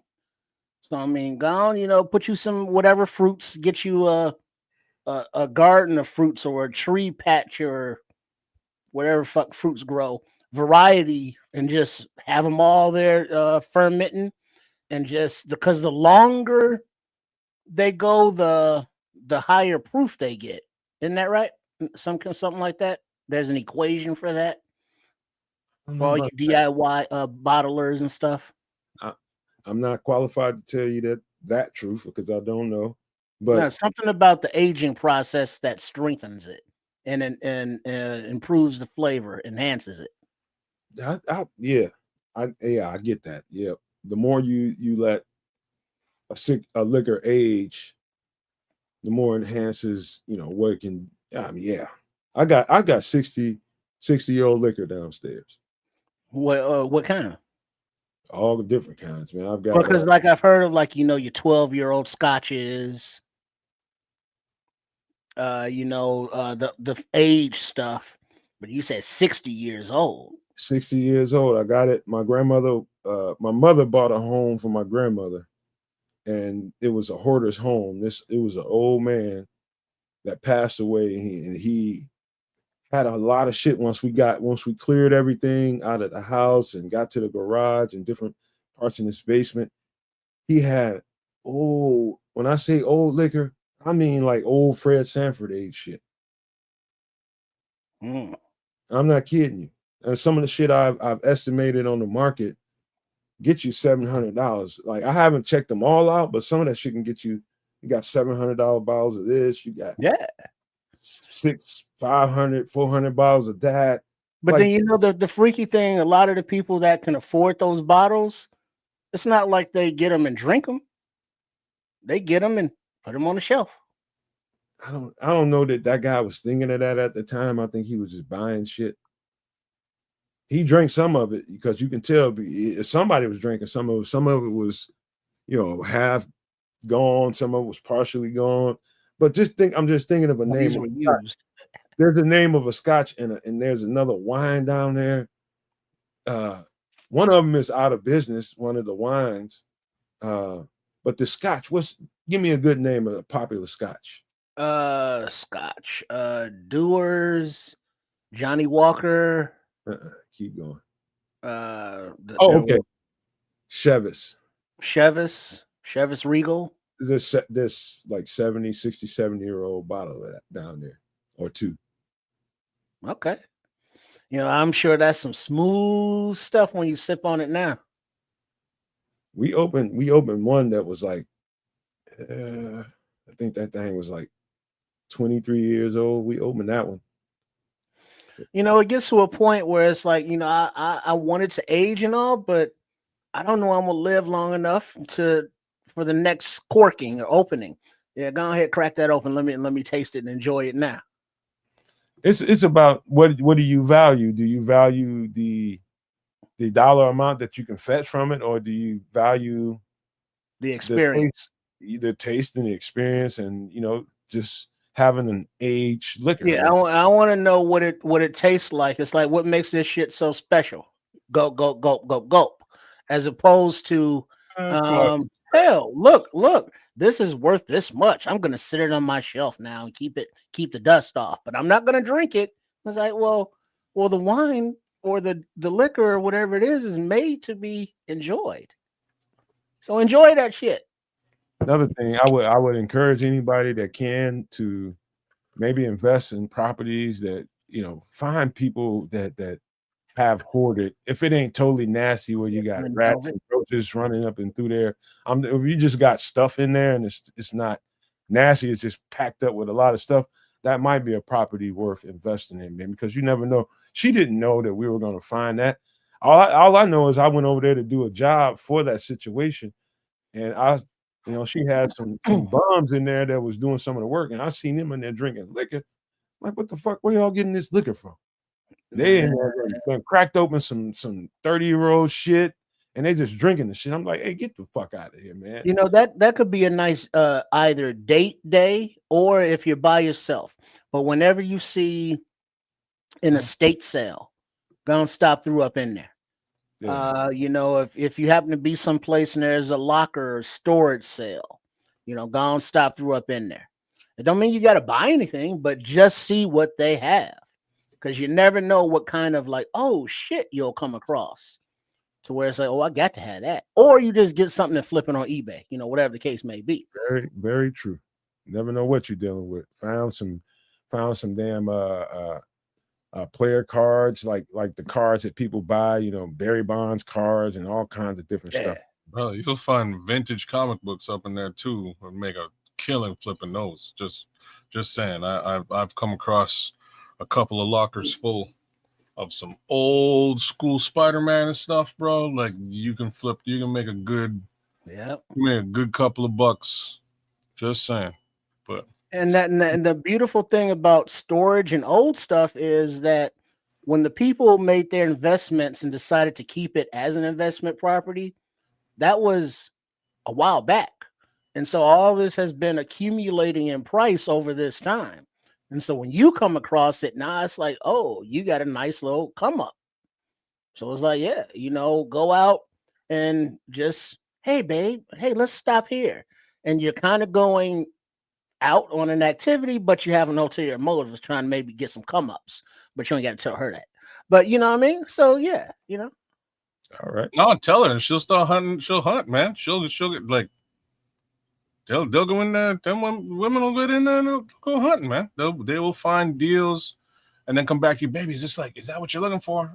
And then he's right. Go hassle up on the man. You know what I mean? He's right. You put a girl on a mission like that. That's right up her alley. Hey, unbutton that top button, baby. It's all right. Oh, haggle up, bro. You'll get the deal of a lifetime. PlayStation Man 1994. He says I never had. No. Oh, you need. I know I missed the better part of the aged liquor conversation, but you need aged whiskey, aged scotch. Like Keith got in the chat. Glenlivet single malt, 14 years. They had an 18-year Glenlivet that they were giving shots out at the liquor store. It was beside. They had Glenlivet 18, and like I'm gonna give that away. But that's what I was like. What? And peach schnapps, and there was just a homie, and you walk in, and he's like, "Hey, would you like a shot of this or a shot of this?" I'm like, "Brother, what do you think I'm gonna pick?" And he just went straight to the Glen.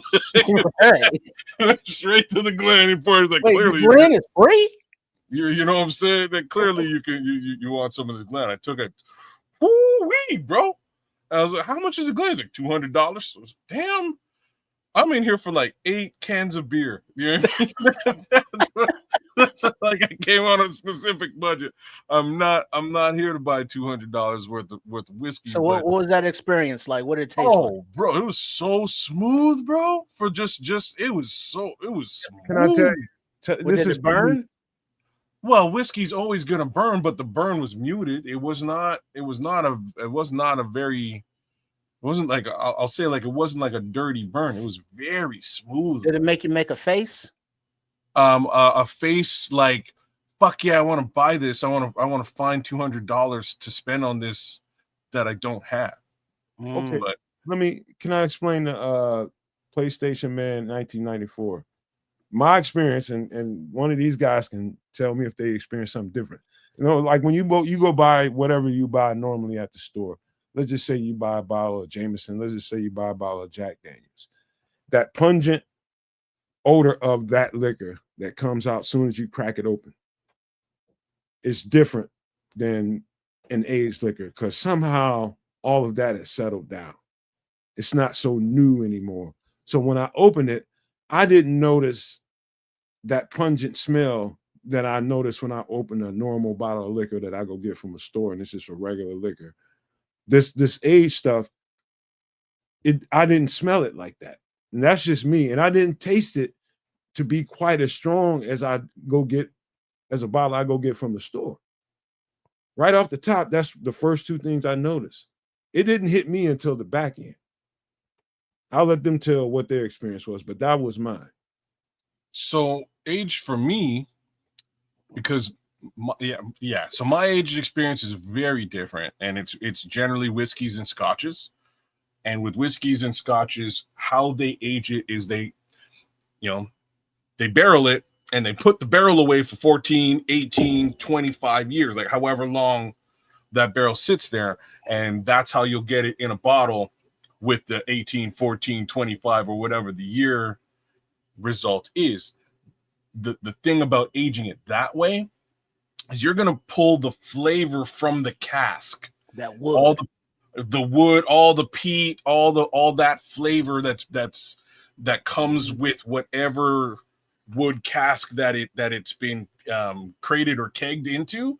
That's what you're pulling in. So it's a much richer, a much more rich, flavorful, smooth drink than most standard whiskeys that are made this year, put in a bottle this year, and you bought at the store this year. All right. How about this, man? Because any last thoughts on blackberry vodka or anything liquor related before we get into the Bears conversation? Because we're almost 2 hours in and we ain't talking about no Bears yet. Let me get my ass to Mars. Shout out Quatu, and let's talk some effing Bears. All right. Enjoyed that, man. That was fun talking about because we got all these different experiences. McAllen. That was the other name. McAllen's good, bro. It's just so good. You got all these different people coming from all these different experiences, man, that have it's great to mix all that together and hear who's done what, who hasn't done what. It's awesome, man. I love it. All right, so we need to get to this. Let's get to this right off the top. Let's give a shout out to my boy DeAndre Swift, who has swam through a whole lot of negativity and a whole lot of criticism to be one of the key assets we have on the team right now. And I don't know that we are the team we are without DeAndre Swift, man. He's had an exceptional year, in my opinion, and it keeps getting better. The more and more responsibility, I think, I'm not even going to say that yet. I just want to give a shout out to DeAndre Swift, man, because I think he's been a dog since we got him. I think he's a special running back, and I'll stand by that. But any thoughts on player of the week, DeAndre Swift, FedEx, Aaron Brown? Trip, you want to go? Just real quick, I agree with it. Also, DeAndre Swift, along with, I believe it was Cal Monungai, the offensive line, and Kevin Byard made Chef Trip standouts of the week for that Philly game. So yeah, it's concurred from the Sports Chicago style people. Well, at Kyzir Canuck definitely has some things to say about this, and the first one is, I didn't like DeAndre Swift the better part of last year and what he was putting out. I didn't like the way that shook out, and I was very skeptical of this season with DeAndre Swift as the bell cow back. Straight up and down, we've done an absolute 360, and my boy is running like you wouldn't believe. Most importantly, this week was a vendetta for DeAndre Swift. He went right back into Philadelphia and reminded them who he was, and I think he showed Chicago who he was too. So I just want to give a little bit of a little bit of extra props from my side of the fence to DeAndre. He really put it down this week, and God willing, he deserved Player of the Week. So kudos, bro. You killed it. You crushed it. You unalived it.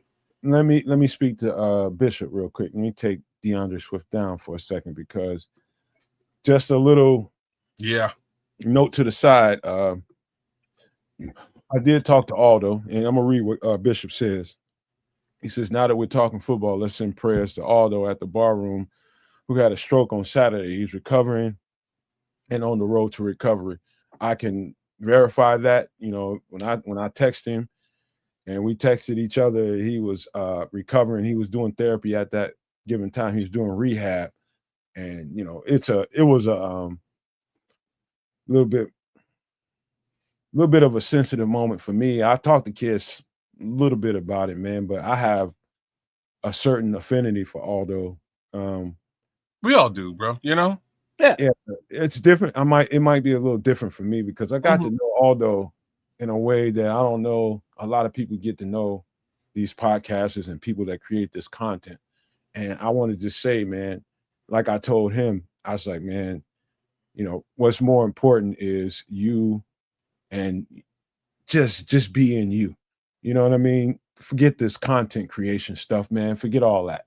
You know, this is just about you and what I feel about you. And he received that message that I let him know how I felt, you know, and I told him and he reciprocated that message. I ain't gonna tell you everything that was said between us, man. But I know, man, he's you know, you might see some changes at the bar room. He hasn't told me that, but I would expect there probably would be because, you know, he's going through some things right now and he's trying to keep a positive vibe about himself. But man, I just love that guy, man.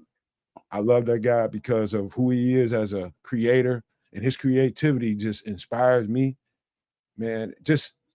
And I told him that, man. I'm telling you guys, man, I don't want to get sappy on here because, you know, I met him a few years ago, and our relationship is the way it is. You know, I just want to see him get better and live his life doing the things that he wants to do and being Aldo. You know what I mean? And if that means pulling away from the bar room and not doing as much content to get to the Aldo that he wants to be, then fine. If he wants to do more content, that's fine too. But that's kind of what I was expressing to him. None of this other shit matters. Just do Aldo. That's what I told him. And it's an important message to be shared. You know, for me and my brother Basai, man, I'm sure he'll have his own little 2 cents about it. All of us here got our start in one way, shape, or form at the barroom. So we you know, special place in all of our hearts for Aldo for sure. Regardless as to the work we do on our individual channels and here, and on other channels, we are still fans of what Aldo does. We definitely jump into his chat and give him as much love as we can on a regular basis. Sometimes, again, you'll find us on some you know, guest starring on some of his shows. It just happens to be the way that it is. Regardless as to any of that, my 2 cents is just, again, we owe a lot to that guy, and we wish the best for him. Hopefully, he recovers quickly and well, and he's able to get back to where he was. Aldo, you know, if you're listening, there's Jimmy in the chat. Big shout out to the Podfather, and back out to you, Jimmy. The reality here is, if you need anything, if there's any way we can help you, man, hit me up, hit Aldo up, hit Triple R up. I'm sure we'll do what we can to help you get back to where you want to be, because I know how important what you've built is to you. And you know, I know that goes for many of us in the podcast, in the Bears podcasting family tree, if you will. You know, he kind of has his own coaching tree, like Bill Belichick or some of the folks out there in football. All of us would do whatever we could to help you continue on. So know that we're there with you, and we all hope for quick recovery, bro. Yeah, because I always appreciated Aldo for not only who he is, what he can do, but where he came from. Yeah, you know, because I grew up in Inglewood, and so Aldo being a contemporary of mine, growing up in Humboldt Park, you know, I know the battles and the struggles he had to go through, you know, being the little nerd that he was, you know what I mean, with in that area, and just trying to, you know, get educated and make something of his life. And to see, you know, now, you know, that he's worked his professional career Now, with the Barroom Network and being the Podfather with the allowances of his wife, thank you, Mrs. Podfather. And the dedication that he has to it, with the amount of shows, with the amount of content, with the different genres, whether it be Bears or with Mike North, and their thing, somebody famous just died or whatever content it is, or whoever under his roster, his not his coaching tree, but his podcasting tree, all these people are going out into the world and doing their thing. And it was because of his motivation, his platform, his encouragement. And so to see somebody go through a physical ailment like this, it's like, oh, fuck, man. But knowing who he is, I think he is up to the challenge, because Aldo has always struck me as somebody who does not back down from a challenge. He's done it before a couple of times, right? Oh, that motherfucker want to live. Trust me. So he's gonna, meet it head on, and he's gonna progress because he just got, grandbaby number 2, recently, a month or so ago, or whatever it is. So he has more than enough to live for. Not that he needed any additional motivation, but sometimes it's just good to vocalize, the feelings for that motivation, just so even the strongest person can't bear the weight all the time alone, just so he knows that he's not alone. All the Nomaniacs, Nomad Kids, myself, we all, got much love and respect for the Podfather. And if there's, anything we needs or we can do, we will. But right now it's just on him and his medical staff and family and those close to him to, get him back on the road to recovery. Hey, you know what? I'll end this with this, man. And I know Aldo's gonna see this at some point, so I'm gonna say this. Aldo, you're gonna live because you're an asshole. That's why you're gonna live, man. He's the coolest asshole I ever met. But you're an asshole. That's why you're gonna live, man. And you're gonna do well, man. And on a side note, when I was talking about the creativity aspect of who Aldo is, and I told him this in the message, and that creativity inspired me. Like, there's a level to what I do here for the channel on the Nomad Network now is partially due to inspiration coming from Aldo. He's his background, he's got a specific kind of background, and one of the things he enjoys to do with the training that he has is create graphics, create videos, and all that kind of stuff. Nobody's making that shit for Aldo. Aldo's doing that. And so all of those cool intros, those cool little bells and whistles that Aldo brings to all his shows, that's him. And he enjoys doing that. And that's why I was telling him maybe, and I didn't say that to him, but maybe, just work on that aspect of what the Barroom does and let other people take the lead. But for that being said, anybody with the Barroom, and I'll tell him this later, we will definitely be opening the doors to anybody that, if he has to dial back the content a little bit, you're going to have a home and some space here to create content. We'll do it for you. Don't worry about it. So that's what we can bring to the table. We'll make sure that everybody gets their fair share of what they can do, and we'll dial it in the way Aldo does over on the Barroom, man. So I just want to open that invitation to everybody over there. You have a home here. And a shout out to BCP and Shorty and Uncle fucking motherfucking fucking Foster and PJ and them and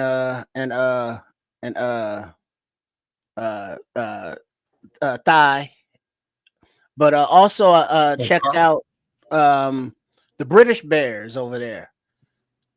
And they be doing their thing, a shout out to them. Oh yeah, that's why I brought it up. But I see that, just to plug them, I guess. But I like to see Glenn Morgan and Kenneth Davis. They're going to be on BCP tomorrow night. And those are some very well-spoken intellectual dudes that know their Bears football. Had them over here several times. Yeah, exactly. That's why I like listening to them.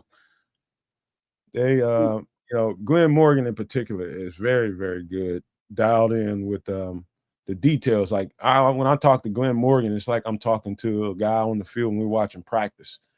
and we know exactly what's going on the field whenever I talk to him. And Ken Davis is just cool, man. Ken is he's more fan than anything, man. And I think people forget that about Ken. Ken is from the area. He's a longtime Bears fan, and he became a reporter, and all those things tend to have you. When you do a podcast, you always have. He's playing two sides of the fence. He's a fan, and he's also a reporter. And so whenever I talk to Ken, I know that's who I'm talking to, the guy standing on the fence, trying not to be too much of a fan and trying to maintain his reporter integrity. All cool to me. All cool to me. So we'll have those guys on the show here in the future.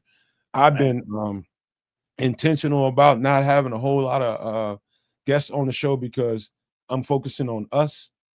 These three guys you see on the screen, that's just what we've been doing lately, man. So we'll have more and more people like those guys he's talking about on the show. But right now, it's important that we do us right now, and I got my reasons for that. So anyway, let's get more further into the Bears conversation. Let's look at this damn injury report, man. Let me share my screen. This is a much better injury report than we've been seeing recently, and I'll show it and let you guys take off. Let's just do one guy at a time. That's easier. Okay. We'll start with Ruben Hippolyte, 2, shoulder, did not practice. Thoughts, gentlemen? Yeah, he's still recovering from that Darnell Washington run over. Yeah, that's what that is. 310 pounds of freight train. Yeah, and then he went down immediately and has not been back up. So, who knows how long that will be. But considering, guys coming back and the guys that have stepped up, it'll be all right. Give them time to heal up. So Ruben Hippolyte, that's funny. I was just talking to my Steelers homeboy the other day, and we were just talking about the young players coming into the league, some of these rookies, and what's different about the college game and the pro game. Bigger, more physical, more consistently physical than the college game. You can play the college game and take 7 fucking plays off. You know what I mean? 7 to 11 plays off, you might not hit nobody. In the pro game, the professionalism of all the players, you're talking about offensive linemen who he has to sort through to get to the ball. He's talking about running backs. We're talking about tight ends. Ruben Hippolyte is learning the physicality of the pro game, and his body's not calcified yet. I think that's what's going on with him. He's just not used to all the physicality of the pro game. We've had guys come through here all the time, man, that like Kyler's still going through it to a certain extent, right? He's going through, this is a hard damn job. It's tough. It hurts. Physical. And I think Ruben Hippolyte is realizing that play in and play out. Dog, you got to shake off that pain, that little stinger you just had, and you got the next play, you're going to have to do the same thing, and it's going to hurt again. The next play is going to hurt again. I think he's learning. A stinger. He looked like he got his scapula dislocated. He might. He's not on the IR, but that's not the case. Yeah, I just wanted to give particular credence to the physicality of the game and him and his responsibilities to be physical. It takes a toll on you, bro. It's bound to. So again, he's a young man. The only thing I have to say about it is he's had a few opportunities to get in there, get his feet wet, and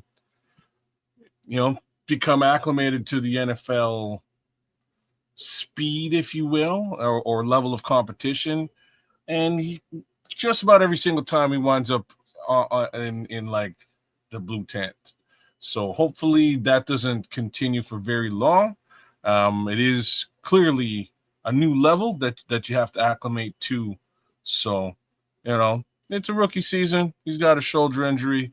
Hopefully he'll be back in time to really, again, try to make that impression felt. But the reality for Ruben Hippolyte is he's behind at least 3 linebackers. Maybe Eamon Agbagbamiga at this point might have stepped up in front of him. So there's an uphill battle for him to get back on the field. You got to relish those opportunities and unalive it when you get the chance.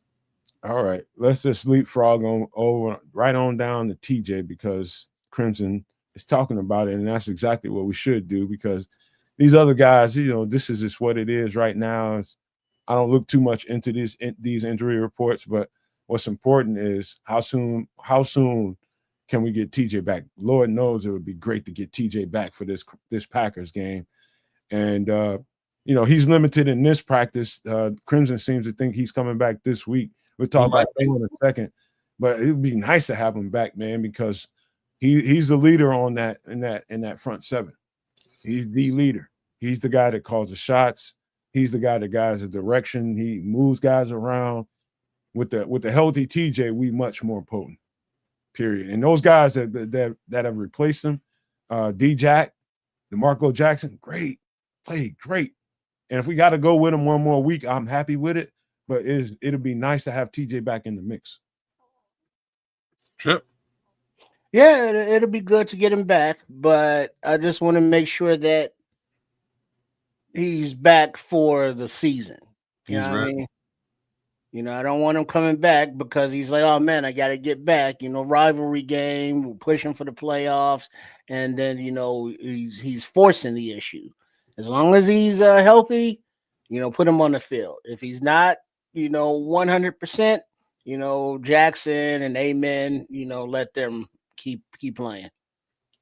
So my little 2 cents about this is that I don't, just given what you just said, Trip, I don't know that he will be coming back ready, right? So what they're saying right now is the hand is going to be an issue for a little while. So he'll likely be playing with a club, worst come to worst. But the real worry for them right now is the hamstring. If the hamstring is okay, he can play with the hand. And that's what they're saying. So odds are, if he feels good, if the hamstring looks and feels good come Sunday, 8 p.m.-ish, 7 p.m., we'll say, we will likely see TJ Edwards on the field, which in my opinion, I'm kind of 50-50 about right now because of what Nomad said and the fact that those two backups have been playing pretty decently. So I guess we're on to Noah Sewell next, right? Well, before we go there, I just want one more thing about TJ that Tripp said that I think we kind of brushed over.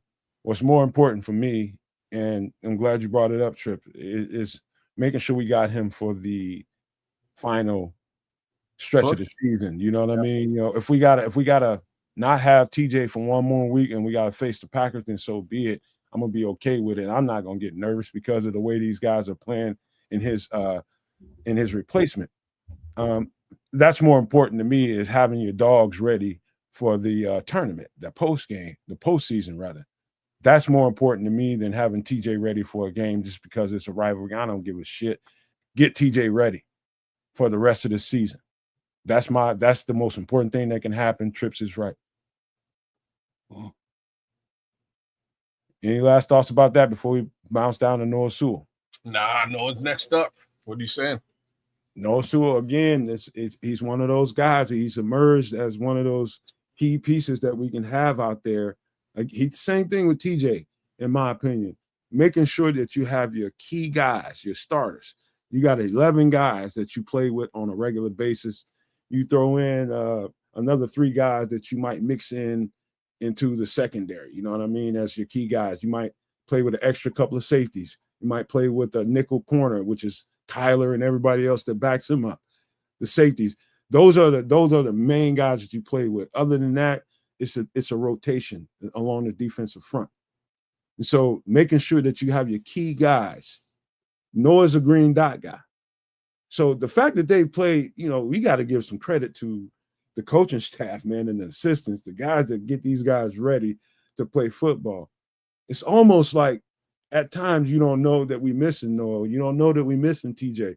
You don't know that we're missing Maine because they stepped up and met the challenge.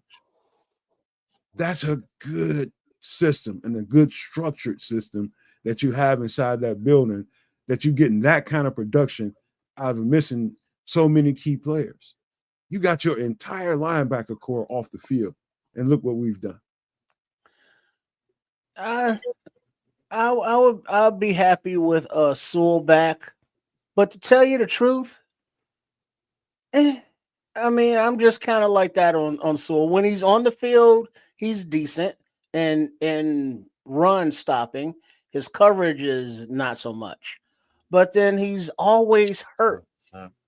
And the way that Jackson and Amen have played in his stead is like, nice.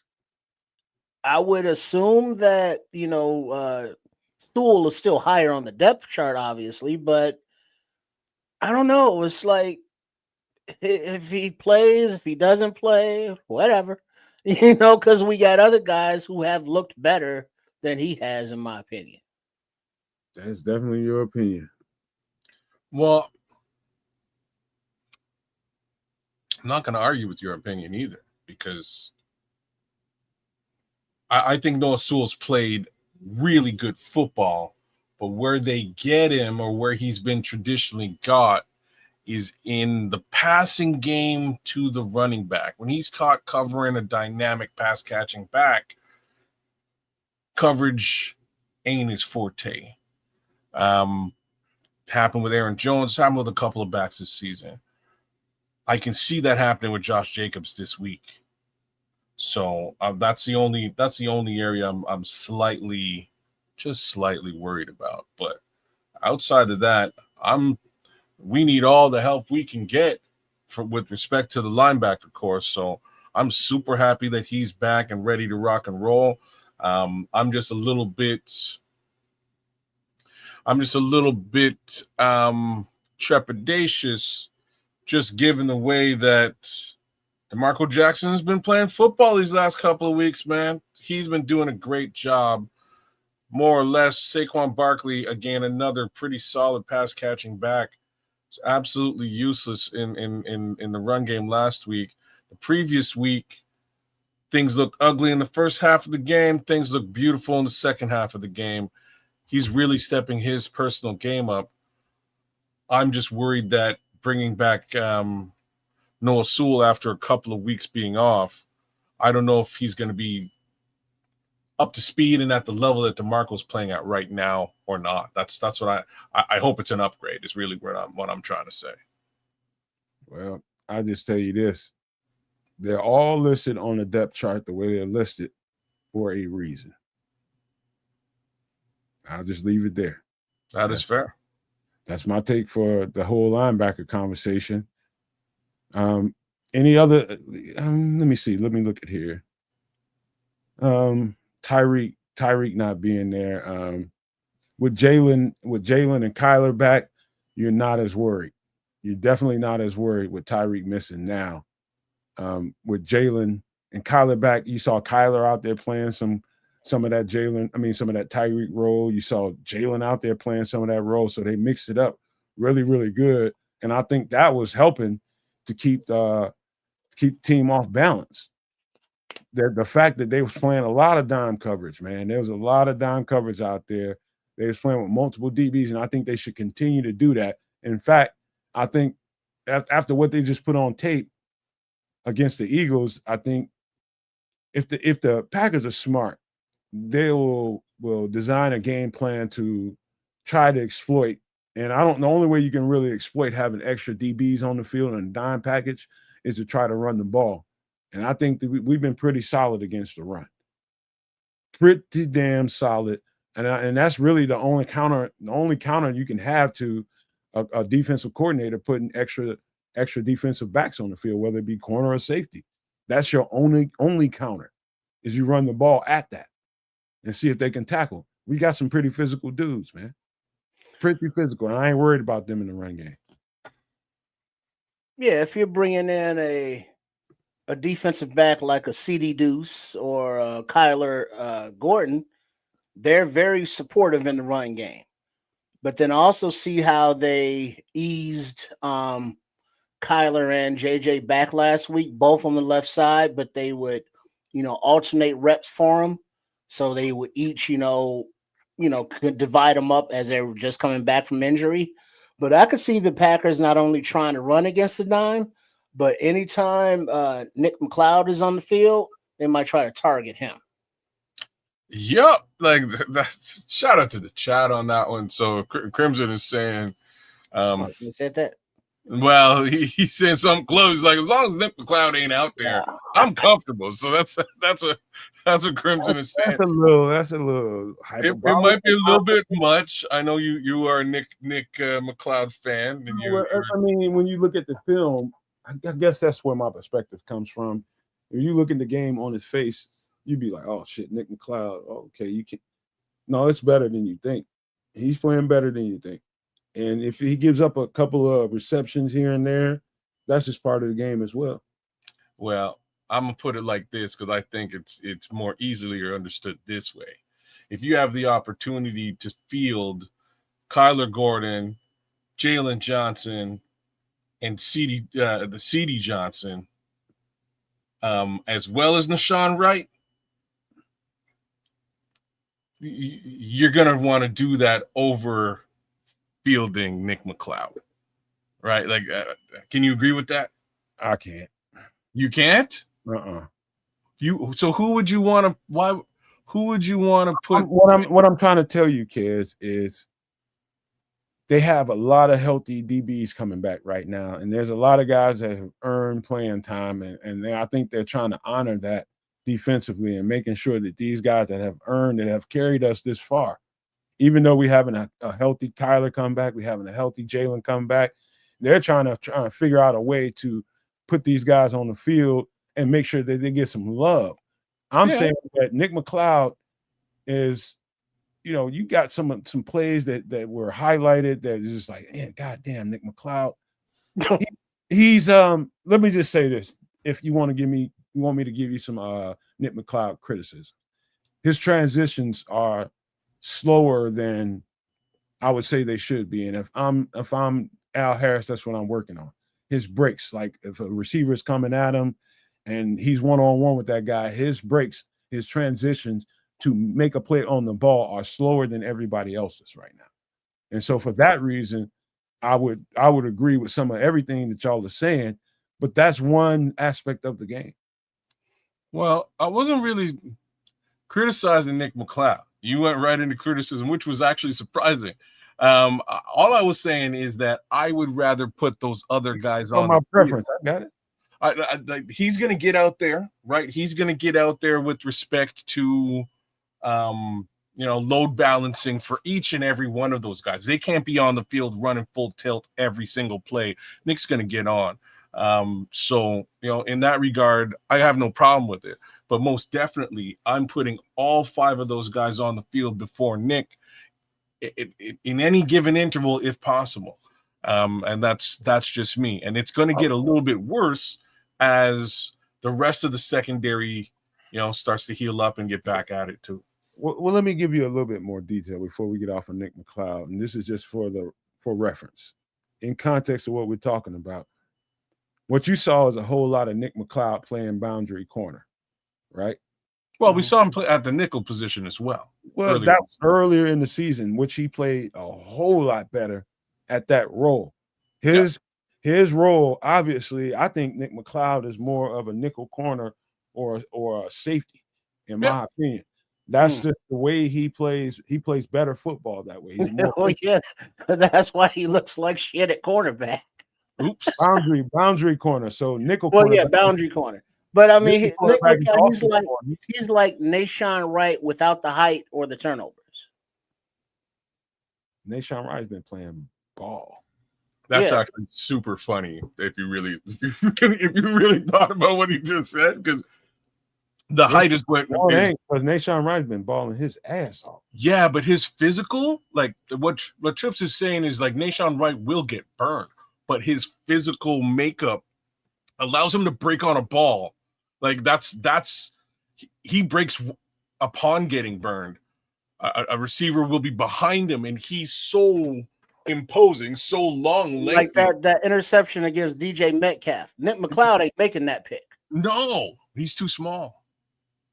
So like it's a really interesting, it's an interesting comparison that he's making. He's saying that Nahshon Wright isn't the greatest cornerback known to man. He gets burned, and we see that all the time. But his physical makeup allows him to get back into the play and break on balls in situations that most cornerbacks can't. And that's really cool to watch throughout the season. I'll make a statement to you, and you guys can agree or disagree. It's up to you. Nahshon Wright has played the best corner of any corner on the team so far this year. By no stretch of the imagination can I argue with that. Yeah. But keep that in perspective while y'all talking shit. No, I'm not really talking shit. I'm saying I'm calling it like I see it. I watch Justin Jefferson burn the man a bunch of times in a game, but he's able to get back into phase because of his physical makeup, which is crazy to it's crazy to watch. Right? Because not every corner is 6'3" plus lengthy. They just aren't. He's like 6'5", man. You know what I'm saying? Yeah, like he's something like that, yeah. He's a big, long guy. Like he just is. And yeah, he might get shook and he might get juked out on a route, but somehow that body he has gets him back into the play and allows him to break on the ball and make a play on the ball or make a play on the receiver. Bro, I put a Pro Bowl vote down for the homie. Like I'm just saying, I think he deserves it too. He's right. Oh, yeah, he's balling, and a lot of not a lot, but a few of the Keith, he does. Times that Nahshon Wright got burnt, it was because of confusion in the secondary between him and Byard or him and Brisker. You know, it's like, oh, I thought you was. Oh no, I thought you was. You know, so that has happened as well. But yeah, the healthier the secondary gets, the better, because now it's December. You know, playoff push and all this stuff. You know, the higher depth chart guys available, the better. Man, that man has played some ball, man. I've watched. In fact, another conversation I was having with my Steelers homeboy, man, and we was talking about that. And I watched that guy get better and better and better while the season is going. I mean, from the first couple of weeks, man, we were talking so much shit about Nahshon Wright, and I've seen him make the tweaks to his game. Man, it is impressive, man. I can't really. It's hard for me to describe because I'm gonna get carried away with talking too much, and I'm trying not to do that. But I'm telling you, if you guys want to ever trust me about is a guy really, really striving and really, really just he's been turned into a baller. Like on this team, he's almost like, even you give away the plays that Justin Jefferson got him on whoever got him on any given play. That's the nature of the cornerback game. You're gonna give up more than you get. You know what I mean? That's just how it is, man. You're at a disadvantage. You're playing with the back to the ball most of the time.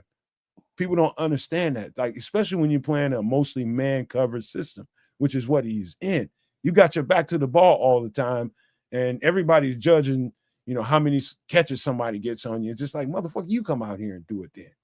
You know so much with your fat ass. Bring your ass out. That's how I feel when I hear people complain about, oh, somebody's getting burned or this. Man, shut the fuck up. You don't know nothing about that. Well, I know he got burned. I'm not talking about you, Trip. Well, but that's the thing, though. You can't take it personal. Because when they get burned, they get burned. Let me express myself. The difficulty doesn't mean that they're a horrible player. What I'm saying, hold on, no, man. Because no matter how many times, like Nahshon Wright has gotten burned this season, he has made so much money going into his free agent contract that does not matter, because he's going against professional athletes that get paid too, and wide receivers. Yeah, we understand that. But when you get burned like a lot and a lot and a lot, that adds up. But he has played himself. This is his prove it year right now, and he's proven it. And so I think he's pricing himself out of, the Bears market, and he's going to get his first substantial payday in the league, because he wasn't a top, tier recruiter or draftee or nothing like that. So this is his opportunity to get paid. And Al Harris, put him in this position. And I want Nahshon to get paid as much as possible. But I'm just afraid that, the Bears won't be able to do it. I don't think they have a choice. Whatever happens, my point and the premise that I'm trying to stick to here is what I'm seeing. What I'm seeing is a guy ascending. When I say ascending, I'm not fucking sugarcoating a damn thing.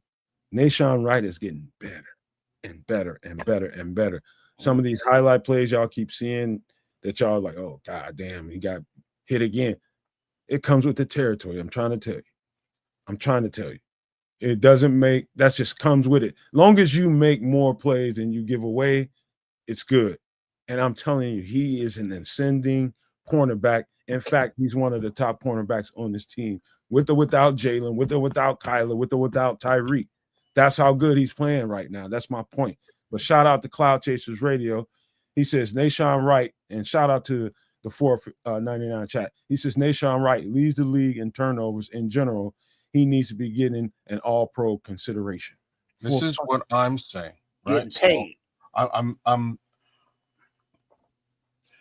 here's like the best way to view this whole thing. So just given the injury attrition in this secondary, Tyreek Stevenson was more or less moved to number one, to covering the number one wide receiver on any given squad.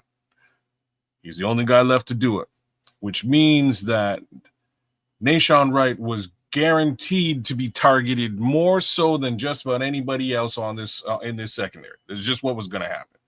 So yes, there are times when he gets burned because he's handling and managing a larger amount of targets, which speaks even more so to what you're saying, Nomad, right? It speaks even more so to the fact that he's been getting better and better week on week on week.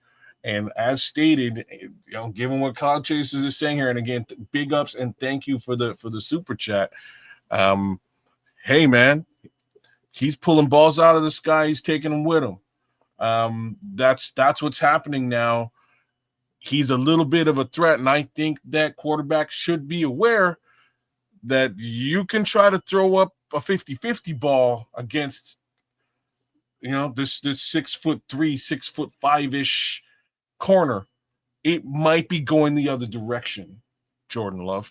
So, for these reasons alone, again, we watched him get burned a bunch earlier in the season, and then we started to see what he can do when he gets burned. He can get back into phase. He can use his body to get in front of that football, and it's a thing of beauty. And we saw that a lot because he's getting targeted more so than anybody else. All that to say, I heavily believe y'all should jump in NFL.com and give this man a Pro Bowl vote.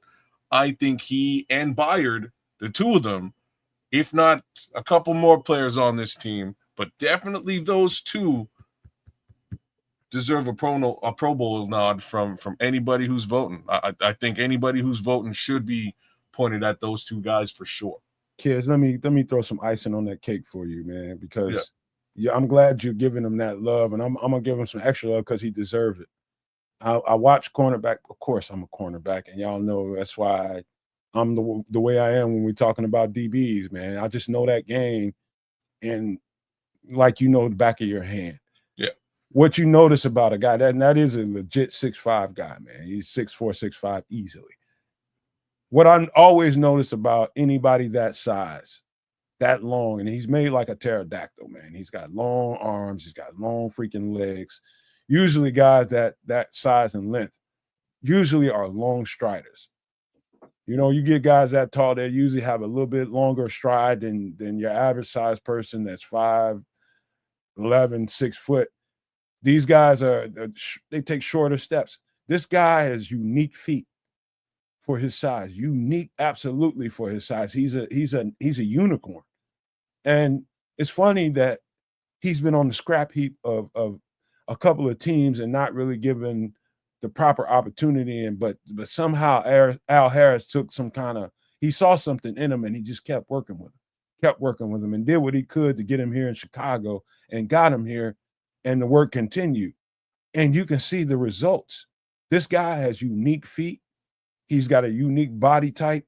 Everything about him is unique, and he's a competitor. He's got all the ingredients. You know, you wish he was a little, more heavy and more stout, but that doesn't stop him from helping out in the run game and being a force in the run game, because I see him week after week making sure that he's in on all the running plays that he can. He doesn't get held up in blocking. He sheds blocks well and makes a play when he needs to. That guy was probably one of the better steals of the offseason. I'm talking about in the entire league, not just on this team. That's what kind of icing I want to put on the cake of what I keep seeing on all 22. I'm telling you guys, man, this guy is playing some fucking phenomenal football. I agree, man. I agree. And just like Tripp's saying, if he winds up somehow finding his way out of Chicago after all this, he's getting paid large. And I think his success is going to continue again, mainly because of that, just his physical makeup. It's not an easy thing to pass against. It's not easy.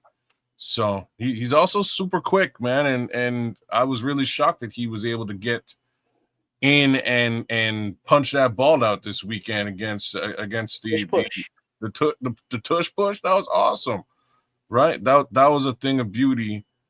Stuff like that really goes a long way. So one more time, all we're saying is Nahshon Wright is fucking awesome. Like, moral of the story, he is awesome. And as this secondary gets healthy and gets back at it, we're gonna have a really interesting rotation, because I don't know what you do.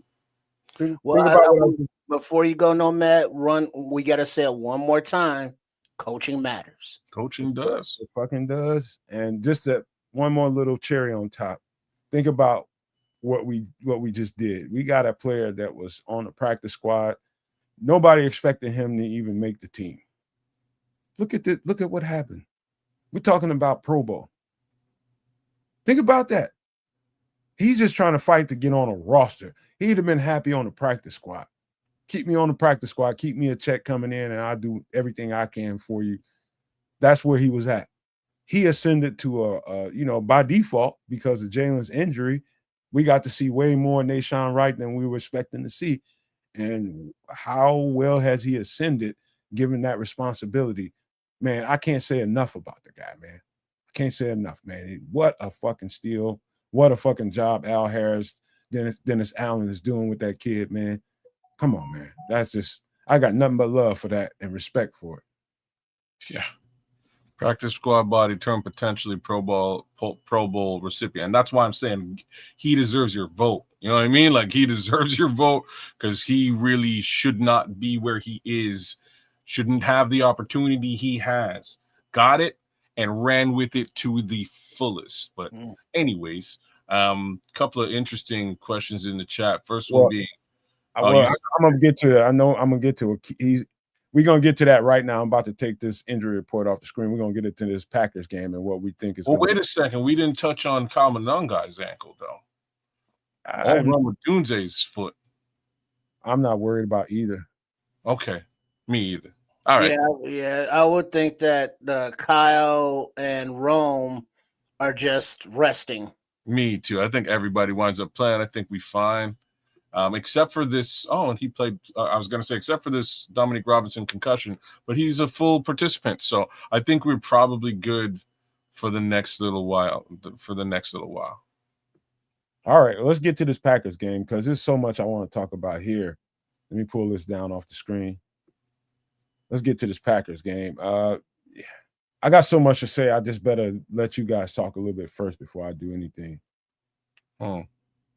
Rock, paper, scissors, Trip. You go. Well, I've been going first all night. I'm in a leadoff position on the screen. I love it. So keys to victory, pressure on Jordan Love. He's not a running mobile quarterback like that. He's more of a pocket guy, and he will launch it up there. So we get some pressure on secondary. Keep your eyes up. Keep your eyes open. And run the ball against their interior defensive line. Run right at Micah Parsons to help neutralize them in the pass rush. Capitalize on this offensive line being road graders out there and two running backs that are, taking advantage of it. So it comes down to the basics of football. Run the ball and play aggressive defense. That's how you win. And when it's going to be 11 degrees at kickoff, 5 degrees at halftime. That's t-shirt weather in Canada. But here we go. So you Kids just straight up said you pussies. you nailed it though, Trip. We're gonna get into a little bit more depth as we go, but you nailed it, man. Yeah, you can run the ball potentially right at Micah Parsons, but you can also run it on the other side, and I don't think they'll have anything. There's nothing they can do to stop it. We just watched one of the. I don't know if did you watch all 22 this week, Nomad, of this game? I did. Okay, Jalen, they were moving. Wait a minute, what game? The Bears game or the Packers? Oh, definitely not the Packers game. You watched them both. Okay, so I ain't trying to watch no Packers, but fair enough. I'm talking Bears game. They were moving Jalen Carter. I don't know. They sick Darnell on him, man. Bruh, Darnell. No one just Darnell was all. You know who else was instrumental this week? Jonah Jackson. Well, another good answer, but my answer was actually going to be Drew Dahlman. Drew Dahlman played a great game too. Super underrated. They got him off of Drew Dahlman and put him more out towards the edge.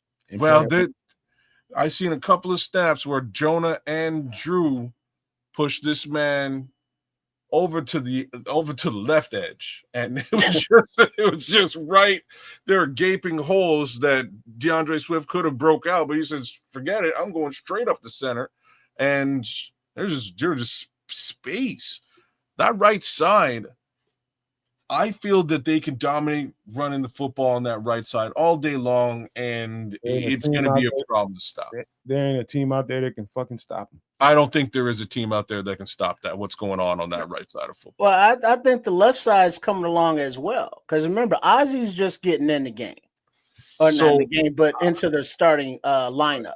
I got some points about that too, but let's stick with the right side, man. Because let's stick on right. Left. The only reason I'm saying go right is because Mike is on the other side. Yeah, you can move Micah around. I'm not worried about Mike on the right side either. I'm not worried about him on the right side. Isn't he usually on the left side, right? Yeah, he's usually on the short on the blind side, right? So he's coming for the quarterback. If we're running the football on the right-hand side, I don't see anything they can do to prevent that from happening. So yes, Caleb Williams will have his ups and downs. These wide receivers have been dropping footballs left and right. So put some of it on the quarterback, put some of it on the wide receivers. Stuff will get done as well. So I'm pleased with what we can do against them offensively, mainly based on the run. I don't think there's anything they can do to stop that run on the right. Now, if we flip it the other direction, there are things they can do, man. What? Okay, well, let's have that conversation before we flip it on to defense. Well, I'll tell you exactly what they can do. They can load up and get heavy on that side and try and challenge Caleb Williams to be efficient and accurate and throwing the ball downfield and burning them. If he burns them, then you're right. There's absolutely nothing they can do about it. But Caleb Williams has to be efficient and accurate in order to make that work. But they can't get heavy and make sure that they can't run over there. I don't know, man. I'm not. They can. So hold on, Kez. Here's the question for you. You're the Green Bay defensive coordinator. The Bears have just had 2 100-yard rushers versus Caleb Williams, whose accuracy is sus. Which one are you gonna gear up to stop? So clearly you're going to have to load that box and stop that run first. That's what you're going to have to do. And considering what we're talking about, you're going to have to attempt to do it on the right-hand side. Here's the thing. I still expect them to get 3 to 4 yards per rush. That's the expectation. I don't know if you can stop that. If you can get 3 to 4 yards per rush, 4 times 3 is 12. You're getting a first down. You need to get to the football in the backfield. Like that's what has to happen for the Green Bay Packers to prevent this run game. We're getting Kamananga had 6. I think his average was 6 yards a carry last week. Hard. You know what I'm saying? Like that's crazy. DeAndre Swift's yards per carry last week was much higher than what it usually. 2.3 to 3.4 yards per carry is his average. Last week was much higher. I think it was in the 5.4. All right. You have to significantly reduce that down to prevent a first. And that kind of takes Caleb Williams out of the equation. All Caleb Williams in this scenario has to do, if it's just, you know, the third and manageable, is check down the football. Well, can I give you a little nuance as to why we executed so well in the run game and why it looked so unstoppable? Sure. The Vic Fangio was absolutely confused at. I think Vic Fangio, as Flus can be a stick in the mud when it comes to calling a defense. He's stuck in his ways. He might move around some guys along the defensive line to kind of alter up what the offensive line is dealing with. And what I mean by that, you talking about what Kids was talking about earlier, how Jalen Carter might have been lined up around Drew Dahlman and trying to exploit the interior of our offensive line and getting stoned. And they move him out to the edge and different things that they can do, make him play wide 3-tech and all that kind of stuff. And he's out there with Jonah and Darnell getting blocked. That's about as dynamic as Vic wants to be. The backside is going to remain the same. He wants those guys to play coverage. The difference in why the Bears were so effective on the ground, I'm getting to a point, is how many different ways they attack you along the offensive line. You're talking about the stretch run plays, the wide zone, mixing it up with power. And that's when guys are pulling. You got Darnell, you got Jonah pulling from and motion back there too at the same time. Motion. And then you got the tight ends cracking on blocks. You got the receivers cracking down on blocks. It's a very difficult system to deal with when all your guys are being accounted for. They're playing matchup. And when all else fails, the offensive line goes to duo. They start double teaming your interior guys on the front. And that's going to be an inside running game every time. And so they was playing Philly in so many different combinations of how they were attacking that defensive line. That's to the disadvantage of I don't give a fuck what team you're dealing with. You're going to have a problem if you don't match up well. You don't have an answer for all the different ways that they're featuring the offensive line as a weapon. Like they did in Detroit. They would run heavy to the right side because Panay Sewell and the guard inside of him were absolutely dominating people, and they just kept attacking you over there in Detroit. Same thing they're doing right now. You keep saying, you know, why they keep running this ball over here to the right side. It's the only place they're getting yards. It's because they're the most efficient. And so why wouldn't you feature your most dominant offensive lineman? Run the ball over there. You get what I'm saying? Working. So yeah, it's working. Yeah. But that's what I'm saying. This is going to be the game. Like, it's an interesting conversation we're having. This is going to be the game plan for against the Green Bay Packers. The Green Bay Packers counter to that is let's take away the right side. I don't think they can, and I think they're going to find out the hard way. The upside to the right side situation again is it's the side that Micah Parsons isn't on. So it kind of takes him right out of the game, except for, again, third down case scenario where you're potentially 3 yards out, and it's a check down or deep ball from Caleb. and it's really just a singular decision. So that's kind of what I want to see this weekend for the Bears. Heavy on the run, heavy on the right-hand side. Like I say right, but you can also be straight up the gut as well, right? Like it can be power. Take the game out of the quarterback's hands, because that's what they're going to want to force you to do. You know what I mean? They're going to want to force Caleb Williams to play quarterback, just like they did Mitch, just like they did Justin. That's what they want to do. I don't think they have a choice to force anything in that regard. If you run the ball down their throat on the right, puts them in a really negative situation.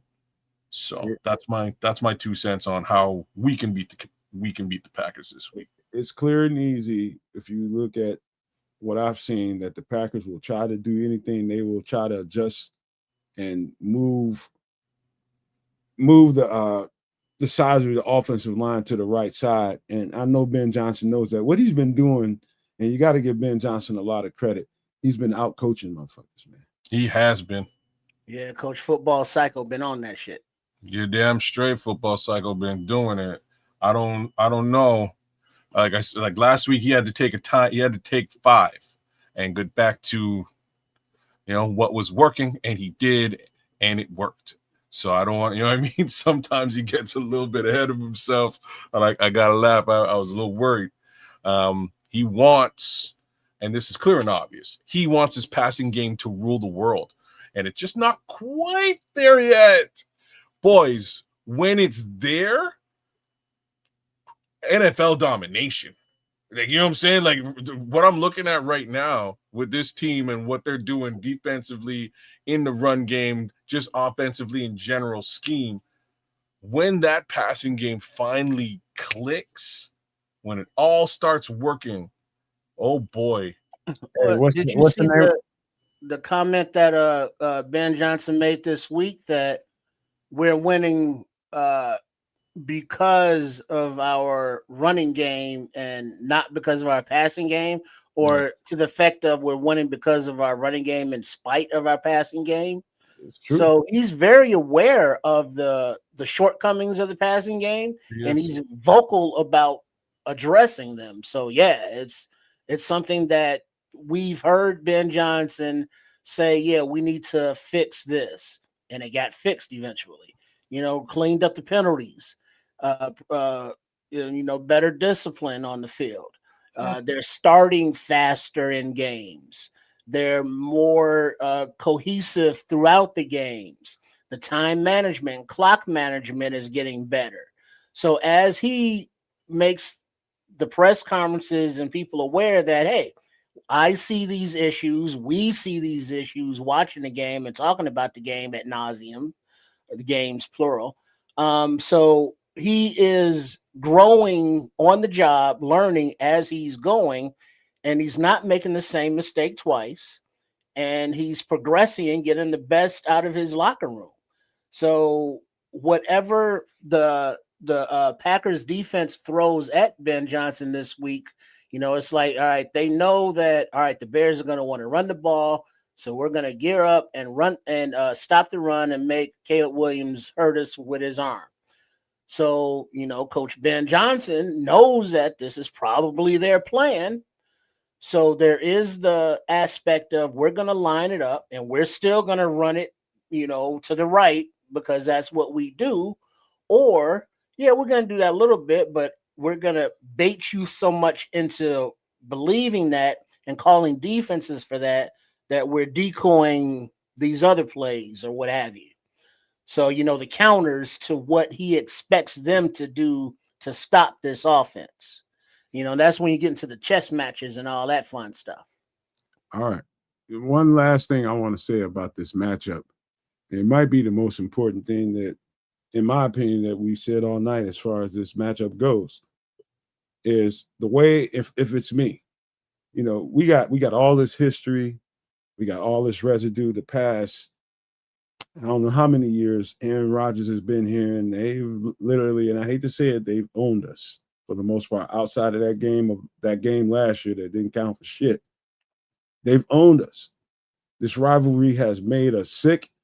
It has made us probably mentally unstable for a lot of people's cases, man, because people can't take losing to the Packers and them having so much dominance over us. This is what I can say to that in context. This is the medicine to deal with the Packers this week. Don't worry about what Green Bay Packers can do to you. Make the Packers worry about what you can do to them, and we'll win the game. If the game is designed, I'm talking about the play call, the structures, every play that they pulled up for this game is designed to attack the Packers and not worrying about what the Packers can do to you and Micah Parsons and all these different things that they can do offensively and defensively. If you design this game plan and be in attack mode, which I know Ben Johnson has to be thinking that.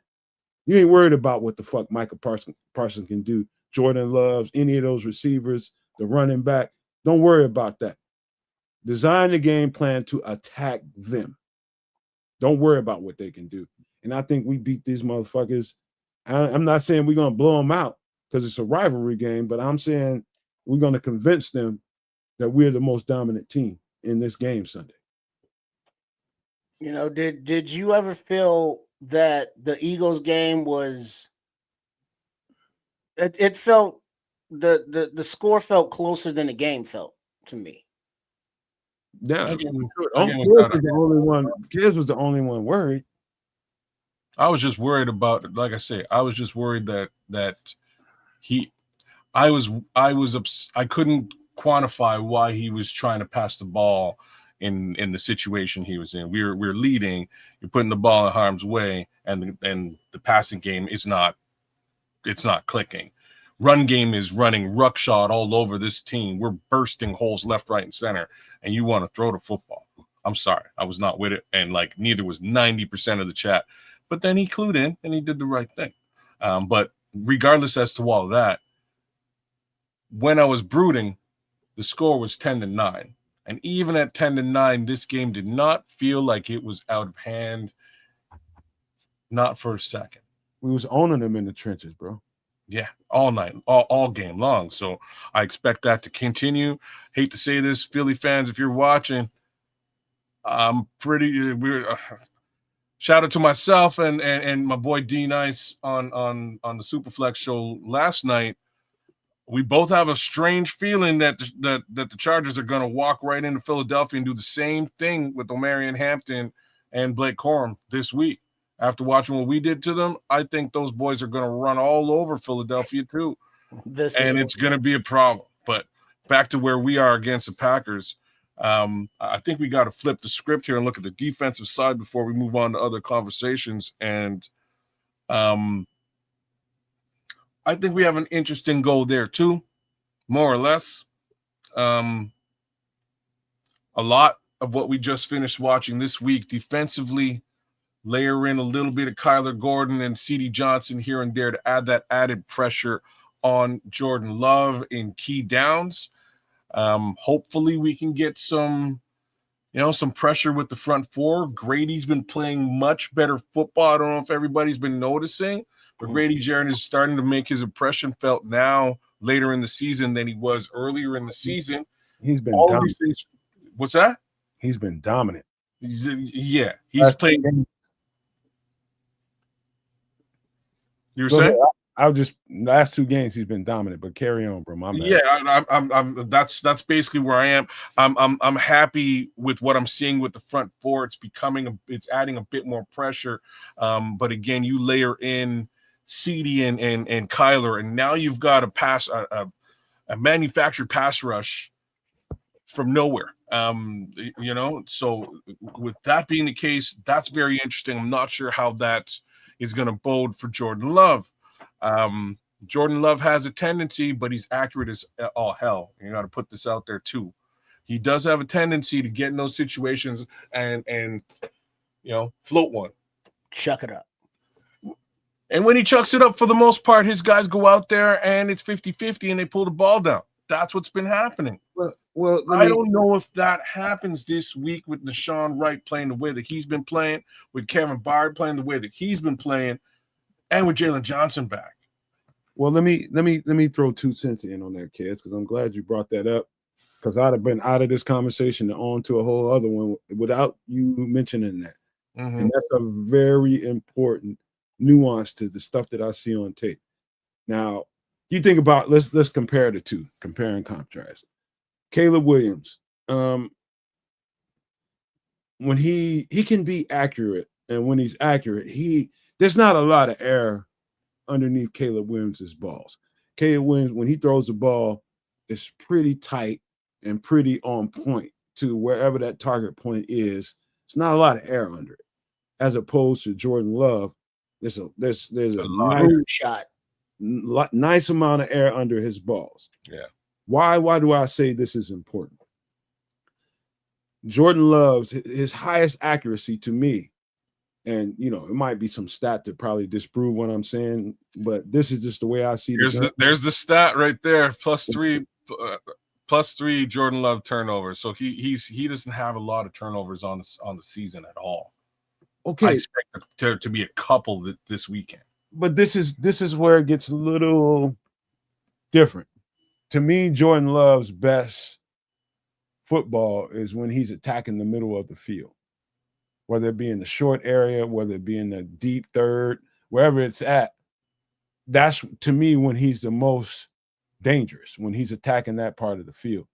He's okay underneath with some backup linebackers and some less than capable, linebackers in coverage against this team, and he'll probably try to exploit that. You might have TJ ain't the best coverage linebacker. I'm just being honest with you. Mm-hmm. Maine's the best coverage linebacker we have on the team. I agree. By far. That situation is something that we probably should have talked about a little bit more, but we got time we dealing with. But the most important thing I'm talking about with the trajectory of the way Jordan Love throws the ball down the field, when he's going after that deep third in the middle, guess who's back there? Kevin Byard. With all that air under the ball. Not a good scene. Exactly. Now you do that against your number 2 target, because Jalen Johnson's blanketing your number 1, and you've got a 6'5" cornerback over there who's been pulling down. He's been pulling down balls all season. So these are the 2 areas. You're nailing it, bro. These are the 2 areas where Jordan Love is dangerous. So are the Chicago Bears from a secondary perspective. Well, there's a stat out there that the Packers are like number 1 in third down and efficiency on offense, and the Bears are like number 1 or top in getting off the field on third downs. So something's got to give. Mm-hmm. But with the blitzing capabilities of a CD Deuce, of a Kyler Gordon, of a Kwani B, and seeing how Dennis Allen is designing these different looks, when they have all, most of the guys up on the line, and the offensive line is like trying to figure out who's blitzing, and then, they drop back and just rush a 4, or they blitz and they get somebody, to get free. It's very creative how Dennis Allen does this. And now as he's getting these horses back, it's going to be more confusing for Love, and that's his thing. Get him confused, get him shook, and he'll just chuck it up there. And, now you let, Byard or Wright or anybody else, who, those 2 just happen to be leading, the NFL and, turnovers, but having those guys out there is going to be interesting. Now, as long as the Bears hold up against the run and can cover the screens that Green Bay likes to throw, I can see Dennis Allen getting the best of Matt LaFleur. Man, you said it, boys. I don't. Again, this is a Bears podcast. Maybe we're being biased. Well, I just got to throw out the obvious shit, but I don't think we're being biased here at all. Who the fuck we ain't? I don't think we are at all, man. I think this is a very interesting matchup. I think this game was flexed up to 8 o'clock for all the good reasons. It's made This is a prime time football game we're about to experience on Sunday, and I think the Bears are in favor. Kids, it's gonna be the best game of the season, or it's gonna be a fucking blowout. I gotta check. It's gonna be a best game of the season, or it's gonna be a blowout. Check the gambling situation. Well, I think the Bears are 5-point dogs. Oh, that's what I'm trying to say, man. Oh man, I'm not even a better. On Friday, I gotta put some money on this game, boys. Y'all give me a couple of seconds, man. I gotta pop out for a second. But see, I'm not even a better, and I saw that, and I was like, oh, because now if you think about it, the pressure is on the Packers. You know, they've had their coach in place for 7-8 years now. You know, they're paying their quarterback who's been in place for many years now, $50 million. You know, they've traded for Parsons. So they're basically all in on this season. Whereas the Bears, it's like, hey, Ben Johnson, first time head coach here. Nice to meet you. Oh, yeah, we're kicking ass, taking names, and we're not really taking any names. So, you know, all the pressure is on the home team. So, you know, this is the Bears basically playing with house money. Brother, we don't have anything to lose here. And like what you're saying is that Bears are leading the NFC. We're walking into a situation where, you know, let's play some damn good football like we've been doing every single week. There's really nothing to lose. You visit these guys in 2 more weeks anyways. So you go and you play some damn good football. I'm looking. I gotta see what the odds are not as great as I was hoping they would be, but I bet you that's because I live in Canada. They're trying to stiff me. I'll keep my eyes peeled, man. But I'm very tempted in putting some solid money just squarely on a Bears win this weekend, because I usually do a parlay to try to get my money up. I'm like, if the odds are real nice, I'm saying screw it. I'll just go straight up Bears win. I don't see much preventing that this time around. This is definitely worth my money. For as long as I've lived and done a little sports gambling here and there, I generally avoid the Bears versus Packers situation. This time around, let's go. All right, what we got to do is I almost said parlay, but we got to part this Bears conversation and get into something else, man. And I'll lead this conversation off like this. Ain't nothing sacred anymore. There's no guarantees. There's no assurities in life at this point, especially in society. So what do you do in events like this?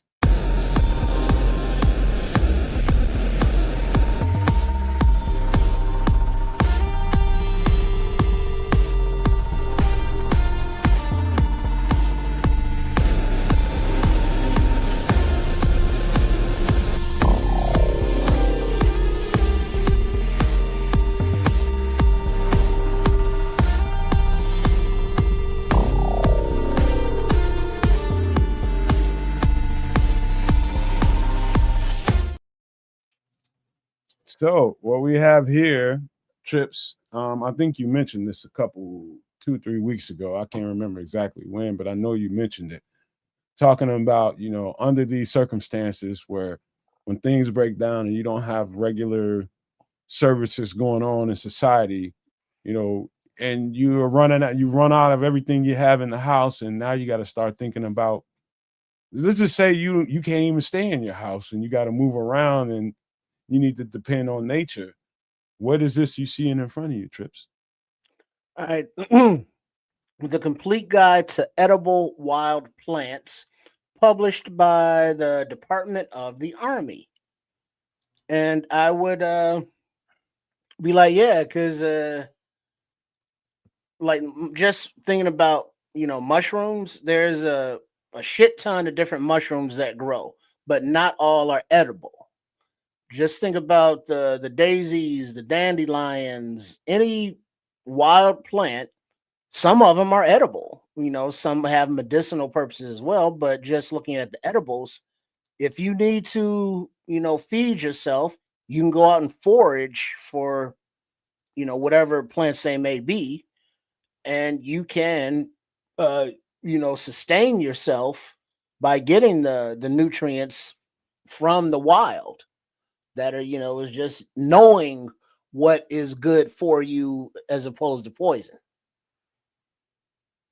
Amen to that, kids. I'll let you give your take before I clean up. Yeah. Looks like whatever you can find out in the forest that you can potentially eat in a worst case scenario that won't kill you. Because like some of the stuff out there, sorry, will unalive you. Absolutely. It may happen. Absolutely. I think this is probably one of your top 10 must-haves in your prepared situation in your home, away from your home, or just having it. Best, it's almost like hazmat. I look at these two books as the same thing, but in a different genre, right? Edible, there's all kinds of nature that's there to sustain you. All kinds. All this, let's just say 85% of the stuff out there grown naturally is there to help the humans or the animals or whatever beings there are out there that need sustenance. Knowing what those things are is the most important thing ever when it comes to a survival situation. You have to have this in your repertoire. You need to know what the shapes of these leaves are and know what's good, what's bad. Let's just say you got a oak-shaped leaf growing off a tree. This looks fine, and it's growing some chestnuts or something on the top. Whatever you think about it, guess what? At the bottom of that tree, if you see some little red berries growing off of some of the foliage that's coming off of there, growing naturally, guess what those little red berries are telling you? Death. Don't eat shit that's coming off this tree. Yeah, that's poisonous. So this thing has Toxic. Dynamic, absolute. This some of the stuff out here is fatal. Absolutely fatal, depending on how much of it you ingest. It can definitely, it'll do you in. You just can't eat anything and everything. And there are things that are edible that, plants in this case, that you wouldn't know. Not that a coconut is a plant, but if you were not aware that you could break open a coconut and it has, its little milk in there and you could eat its innards, you would just think it was a big ass old rock or something. These plants that are growing out in some of these prairies and fields or mountainsides or streams or whatever, it's like, it's just some, grass, weeds, or whatever the hell's growing. It's like, nah, you can eat that stuff. You could gather a pocket full or a basket full, put into a boiling water. You can make a lot of teas, a lot of soup seasonings. Y'all be hating on bay leaves, but you can get you some natural bay leaf out in the wild. You know what I mean? I'm sure there's something in this book about where some plants may be for consumption, others may just be for seasoning. To tone down the flavor of this plant or to enhance the flavor of that plant. Because it's all nature and it works together. And as the teacher KRS-One said, I will give you all the seed-bearing plants and fruits for you to use. I thought he said whoop whoop. That's the sound of the police. Well, that was a different joint, but yeah, there's many. Thank you very much. Okay. But yeah, it's knowing the right ones, and you can sustain yourself for a very long time without a grocery stores. But you have to have that knowledge, and you can't say, well, I got Google on my phone. It's like, nah, you actually need books because electronic devices, EMPs, they not working no more. Or, whatever the case may be, you don't have a battery, you don't have access to anything electronic. So you need the old, illustrated books, or, you make you some flashcards, or you use the internet now and you print up hard copies to have in your shelter, in your bunker, or wherever your place is that you're going to be able to stay live, or you actually get the hard copy of the book and keep with you if you're transient and going to be on a move to maybe get to a more secure permanent location, and you won't need to sustain yourself on the way. Whatever the case may be, this is something that is useful. It may suck because you got to hump it or carry it, but it will be it can keep you alive, help keep you alive. A couple of quick notes here. There's a reason why I put the Department of the Army's version of this book out there. There's probably tens of thousands of these out there, different people who make these books, and I think they're, for whatever reason, these are all very, very informative. I love the people that took the time to make these books. You know what I mean? We're paying the government out of our taxes a whole lot of money. They damn well better have a good guide out there to keep people safe and happy and healthy. And I'm grateful that our tax dollars got spent on something like this. This is a very good version of what you need to know, man. Straight up, you like, one of the little tips I learned from a Marine was, like, if you're in the forest, like, this is different than around your house or in your neighborhood. This is completely different than in the forest. Why? Is because people maintenance the things that come out of trees in the neighborhood or in the yard. They take care of those things. Over time, sometimes poisons and toxins come out of dead foliage and stuff that comes out of trees, leaves and all that kind of stuff. And let's just say some of the stuff that you see growing up and around a big tree. Let's just say you're walking through the forest, trips of kids, and you see a big tree out there, and you see little plants growing up in and around that tree, and you're stepping on, probably feels like 20 years worth of dead foliage, whether it be bark, whether it be leaves, whatever it is, you're stepping on it. You can feel the softness of it. That's the stuff to stay away from. That's the stuff that typically has your red berries on it or your poison plants growing off it. It's like a hybrid of whatever that tree is. That's something I learned from a Marine. That's the shit you want to stay away from. Well, what I know is I don't know none of that. You know what I mean? So I ain't going in the forest eating stuff that's just growing, because I might not make it out the forest. So. And like Crimson's saying here, very little of it can be fatal, but it can be. But bubble guts is a thing, getting diarrhea or vomiting.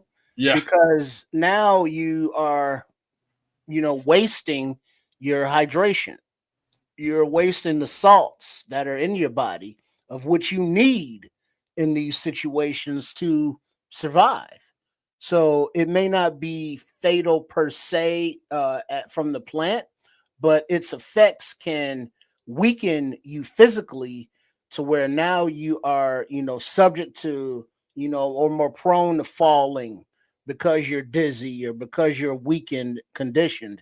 And if you're weak, you can't travel, you can't get a fire, you can't forage for food, you can't hunt, so that's almost a death sentence, just getting something as simple as diarrhea out in these situations.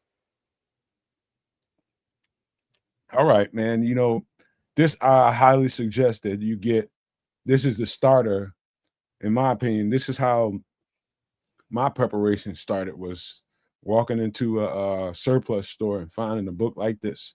You go into an Army surplus store, you're going to find the Department of Army edible wild.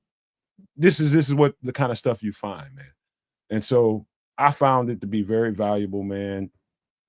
I suggest you do this. If you want to start prepping for any eventuality, this is a good place to start. Get this book and go into it. Walk out in your local little treed area or your yard and start seeing what stuff is shaped like, and that's your start to curiosity, bro. Or ladies and gentlemen, you should probably do this, man. But let's get to the next thing, and that is this. What do you think, Trips? Rainwater harvesting. Oddly enough, in some places it's illegal. Go figure. Wow. Where? some places in Illinois. That you can't harvest rainwater? Yeah, He's right.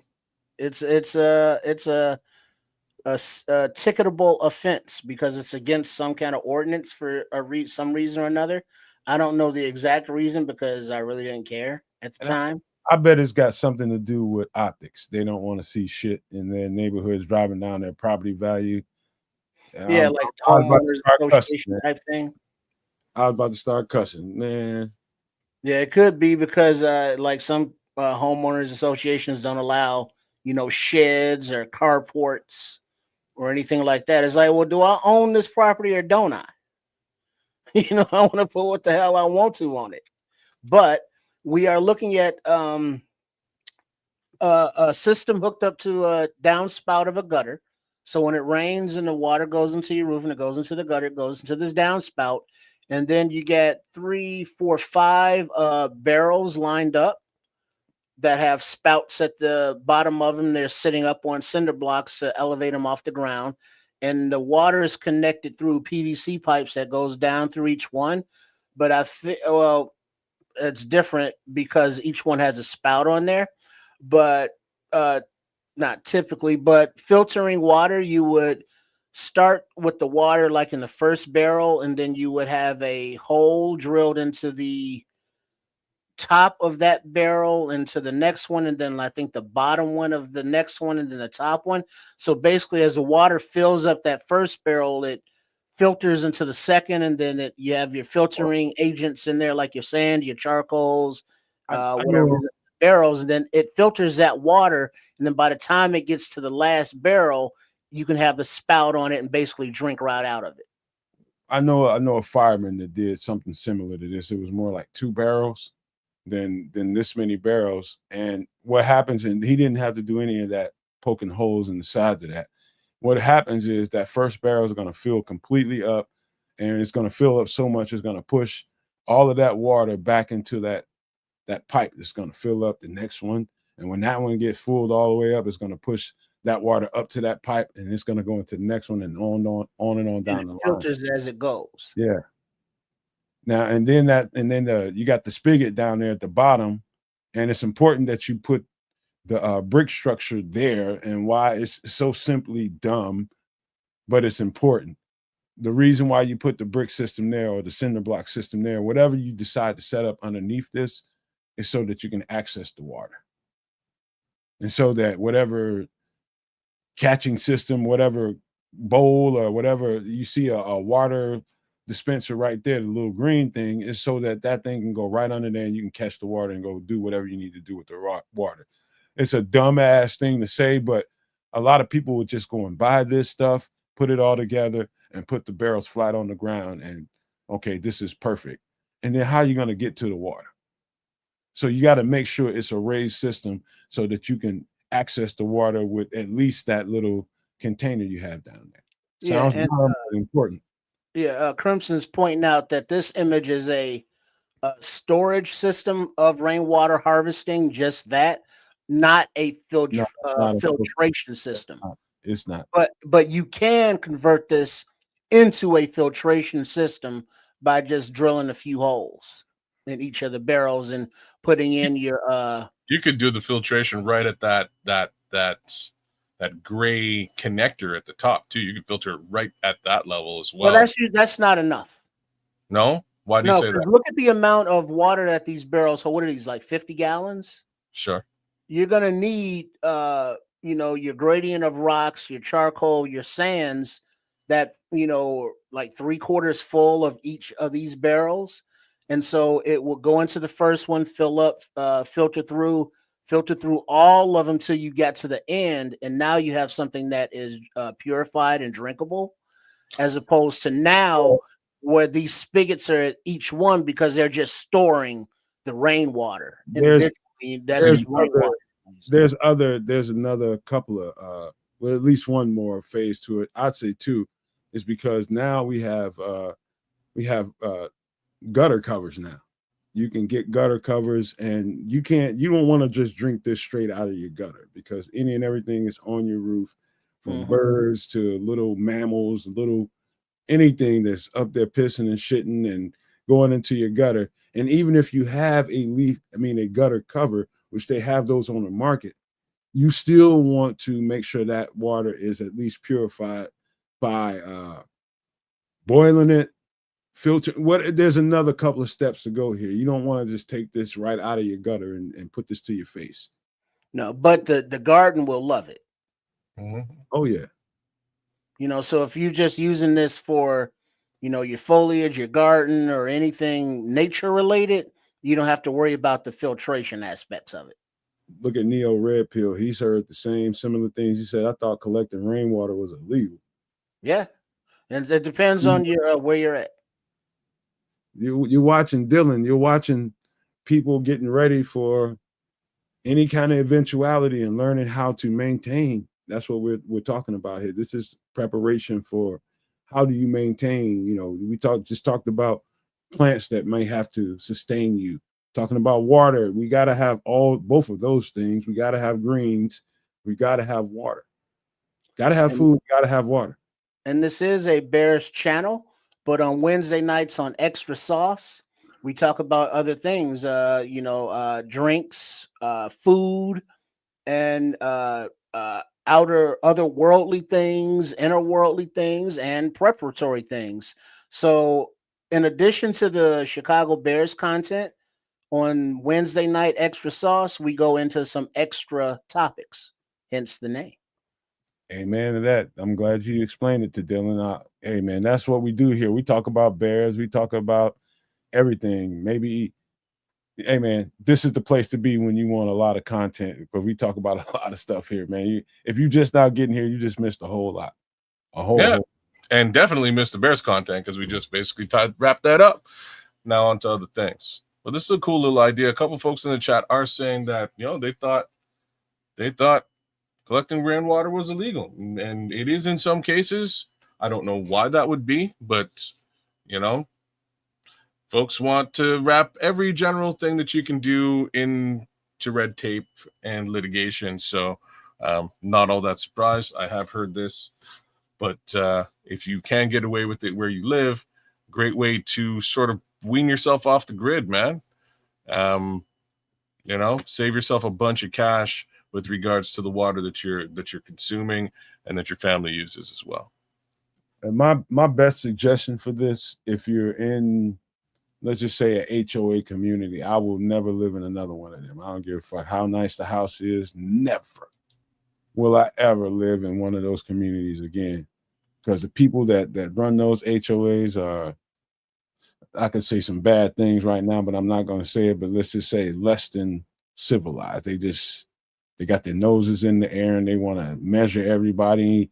It's okay. If you're going to do something like this and you're living in an HOA, you definitely don't want to do this in the front of your house, obviously. Yeah. So when people that ride by there, you just giving them freaking a license to come mess with you. Yeah. You got to put this somewhere, put it in your backyard and try to do your best to make it not noticeable. That's the best thing I can say here. Any other thoughts about this?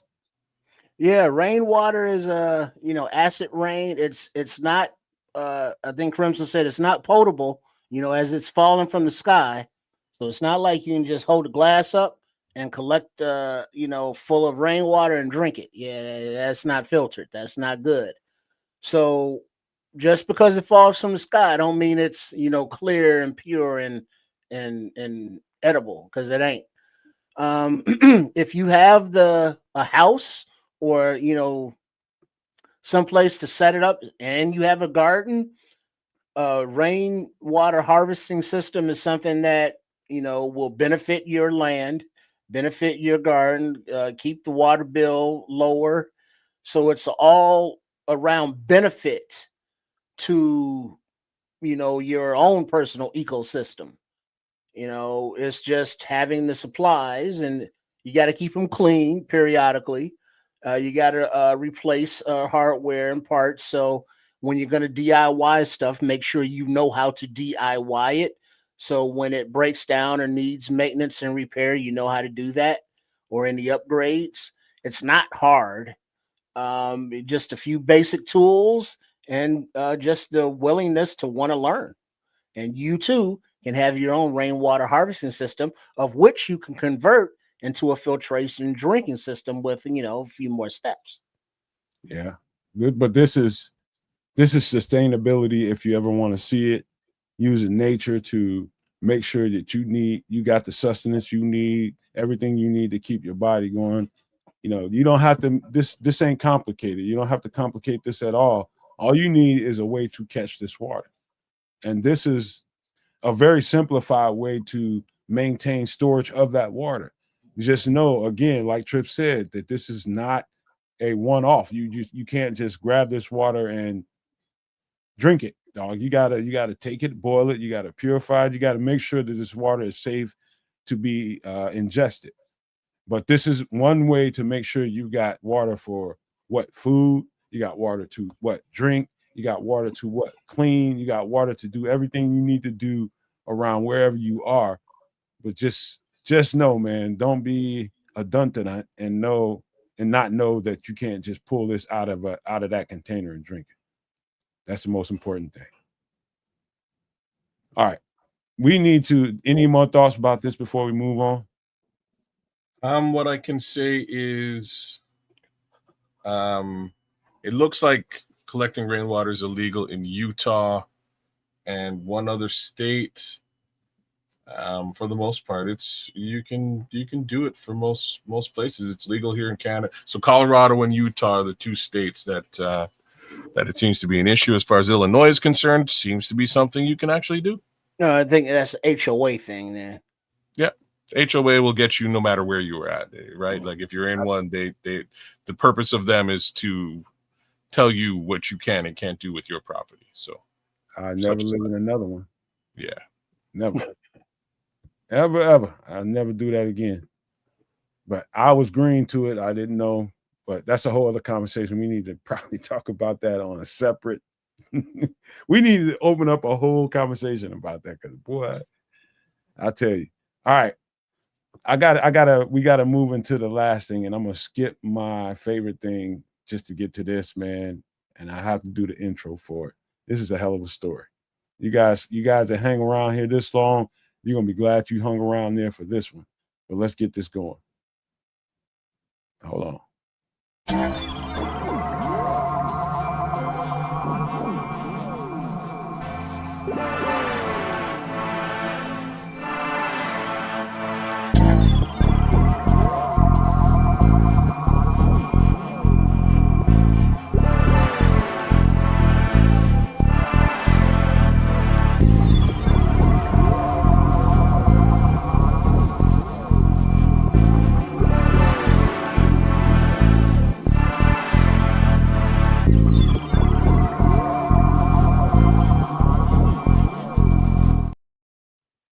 Hey, one quick side note before we start getting into this conversation about the story that we have for you, that I hope once we get done with this conversation, it spurs you to go on and check out this conversation on your own and find out the information for yourselves. But this is a new documentary out on Prime Video. I haven't seen it yet. I'm just going to be flat out honest with you. I have not seen it yet, but I'm going to suggest it to you all because I've seen enough clips of it to know that this is the legit thing. In this is an age of discovery documentary disclosure. Did I say discovery? There's a whole movie coming out about that. But this is the Age of Disclosure documentary out on Prime Video. This has got some stuff in it, man. I'm just telling you that right now. I've seen enough clips of it to say that. And I'm suggesting this to you all. It's about $25 right now. The last time I went and checked, it's a $25 fee to pay for that video on Prime. That's outrageous in my opinion. I'm not going to pay for it. I'm going to wait until that thing comes down quite a bit before I'm not going to spend nothing on it. I'm going to wait till it's free. I'm just being honest with you. But this is all you people that are curious about this whole UFO, UAP phenomenon and wanting to know exactly what's going on out there and want information to try to confirm or deny anything that you think or you have heard. This is one of the documentaries that you want to see. Why? It's because you have paid government officials in high places. I'm just going to leave it there. that are saying things in this documentary that I'm sure that a lot of people in the government are just like, what are these sons of guns doing? I've seen clips of it already. So all of you that have seen clips on it, y'all know what I'm talking about. But for those that are new to this is something you want to see. So if you got $25 and you want to give it up, you got disposable income, go ahead and pay for that on Amazon Prime now and go see it. But this is going to be monumental. This is going to be monumental right now. Any thoughts about this? Have you heard about this, Trips of Kids? Nope. No, I haven't heard about this yet. All right. I just wanted to put that out there for the masses before I get to this. Give me 1 second. So, kids, I'm gonna give you a chance to, if you want to speak on what you know about this, what you heard about this, before I speak on it. Okay. In a nutshell, this is what we're going to delve into here today is a UFO sighting or alien sighting, if you will, on African soil as opposed to anything else. This is in southern Africa, I believe Zimbabwe or Zambia area.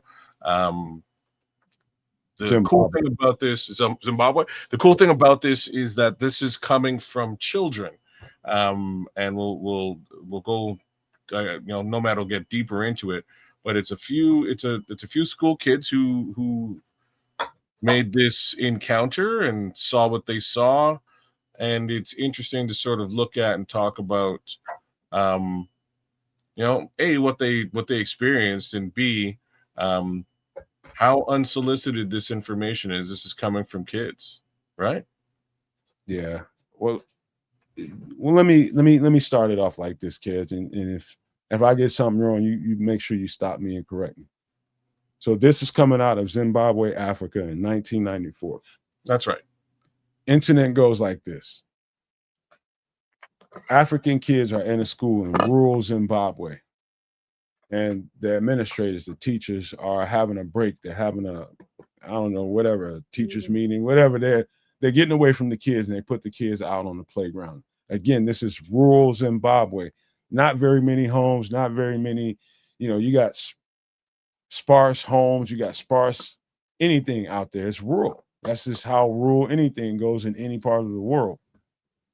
And they're out there, in about 15, 20 minutes into while they're out there, they see things that they shouldn't be seeing. They see a shiny, let's just say, some of them called it round, but the more and more I researched it, that's just what they seen on its face. So front facing this object, it looked like it was round, but it wasn't round at all. Later on, as I started researching this incident, it came across like they're talking about some kind of cylinder. So they call it cigar shaped, they call it sausage shaped, they call it pencil shaped, and it has some kind of metallic look to it. And they're talking about this. Fast forward to the nitty gritty. These kids are out here on the playground, and this thing comes into a wooded, treed area, and beings get out of the spacecraft. They call it black beings. They call it black beings with big eyes. And later on, I'll show you guys a video, and you guys can determine what you think about that video later. But they're talking about, what they look like. They were smaller. They were really, really skinny, and they had really a big head and big eyes, just like the typical alien conversations you hear about. This is like the atypical description of a extraterrestrial being. All of those factors were in it, but the way they were talking about this thing and how these things were moving, I don't know that we can get to all of it in 1 week because there's so much footage out there. You're talking about 60 plus kids that were interviewed. And once you see these kids being interviewed, one thing I can tell you guys for sure is one thing I don't play around with. If you know me and know my background, is I take kids seriously, especially this age group. There was a 6 to 12 age group that were interviewed that saw this stuff. They're not necessarily liars. I'll just say that to you. They tell you the way they see the world. And it's up to you to listen to them. And when I show you guys these interviews, I want you to determine to me and tell me whether you think this is credible or not. Because in my opinion, I've seen a lot of stuff. Heard a lot of stuff from things in this community. But this is the most credible thing I've ever seen or heard, even though you don't see any freaking vehicles, any saucers, anything, any beings. You don't see any of that. All you're going to hear is people, little kids describe what they saw. And you tell me what you think of it. Tell me if you think it's credible or not. But kids, anything that I miss, fill me in, fill in some blanks if you want to. No, you did a great job. You kind of ran it right down the line. I assume you're going to play a clip here. I am. Let's run the clip and we'll come back with more commentary on it. All right, what do I have on the screen here? I got to stop something, huh? No, you're good. You got a full overlay, so you can play the clip on the behind the overlay if you want. This way we don't. I'm definitely taking the overlay down because I want them to see the kids. Okay. Give me a second. I'm gonna share with y'all. Give me a second. I'm gonna get to it. Where's my stuff? Okay, here we go. Yeah, where's Beldar Conehead? I know Kwatu's out there somewhere. All right, pay close attention. Let me open the screen up a little bit. Pay close attention to what you. This is the way the guy interviewing these children. His name is John Mack. He's a Harvard psychiatrist. He's also, later on he became an author. He became, a couple of different other things. But his main job at that point in time when he met these children was a psychiatrist. He was called in after this incident. They called the BBC and, collectively they got together and decided that these kids needed to have somebody sit down and work through whatever they saw because it was a traumatic experience for them. And so this was the person that they called, a Harvard psychiatrist, my bad. And he came in and interviewed these people, these kids, and he taped these interviews individually, 60 plus people. So I'm stopping the video so that we don't have no monetizing problems, but to describe who this guy is, this is John Mack, Dr. John Mack, Harvard psychiatrist. Let's keep. Say what you mean by evil.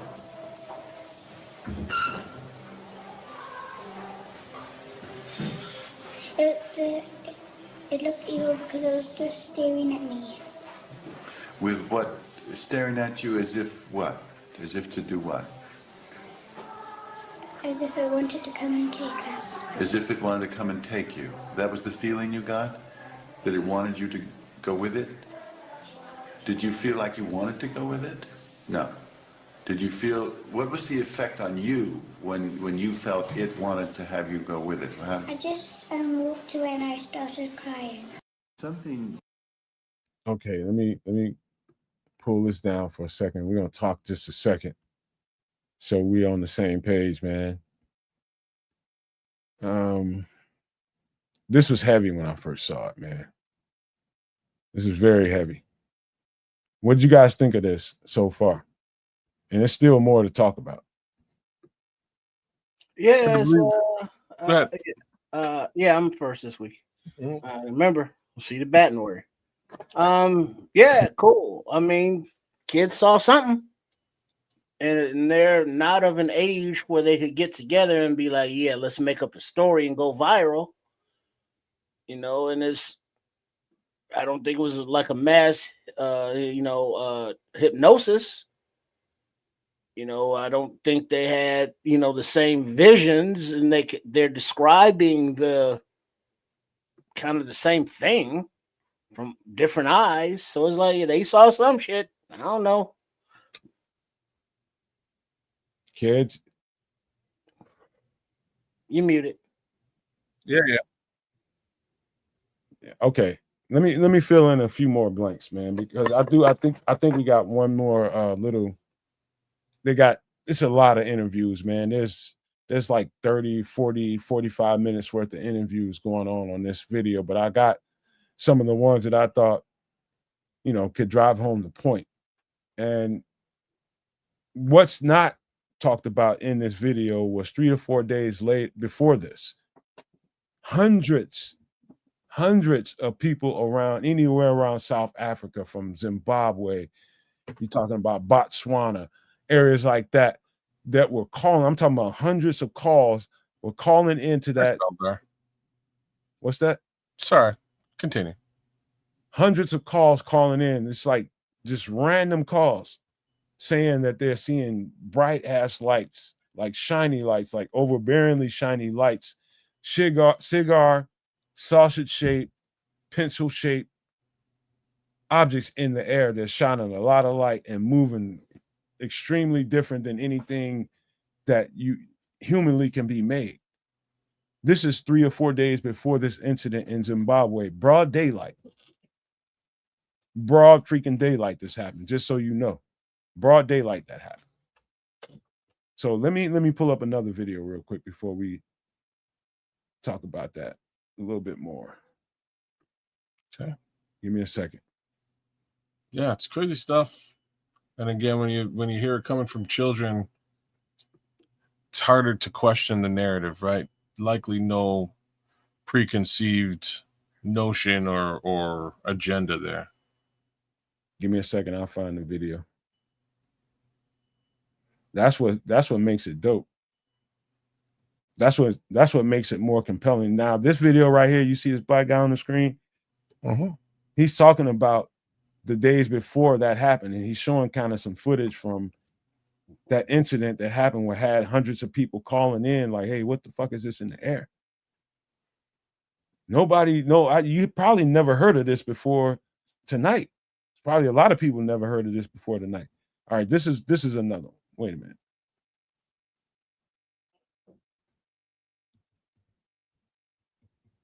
This is some of the same stuff, but we're gonna play it anyway.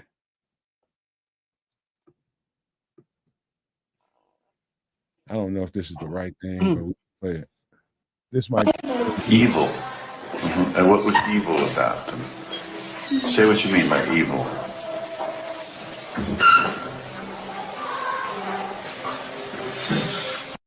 By the way, these are administrators that were on staff at that particular time. They're talking about what they witnessed while they were in the staff meeting and the kids came running.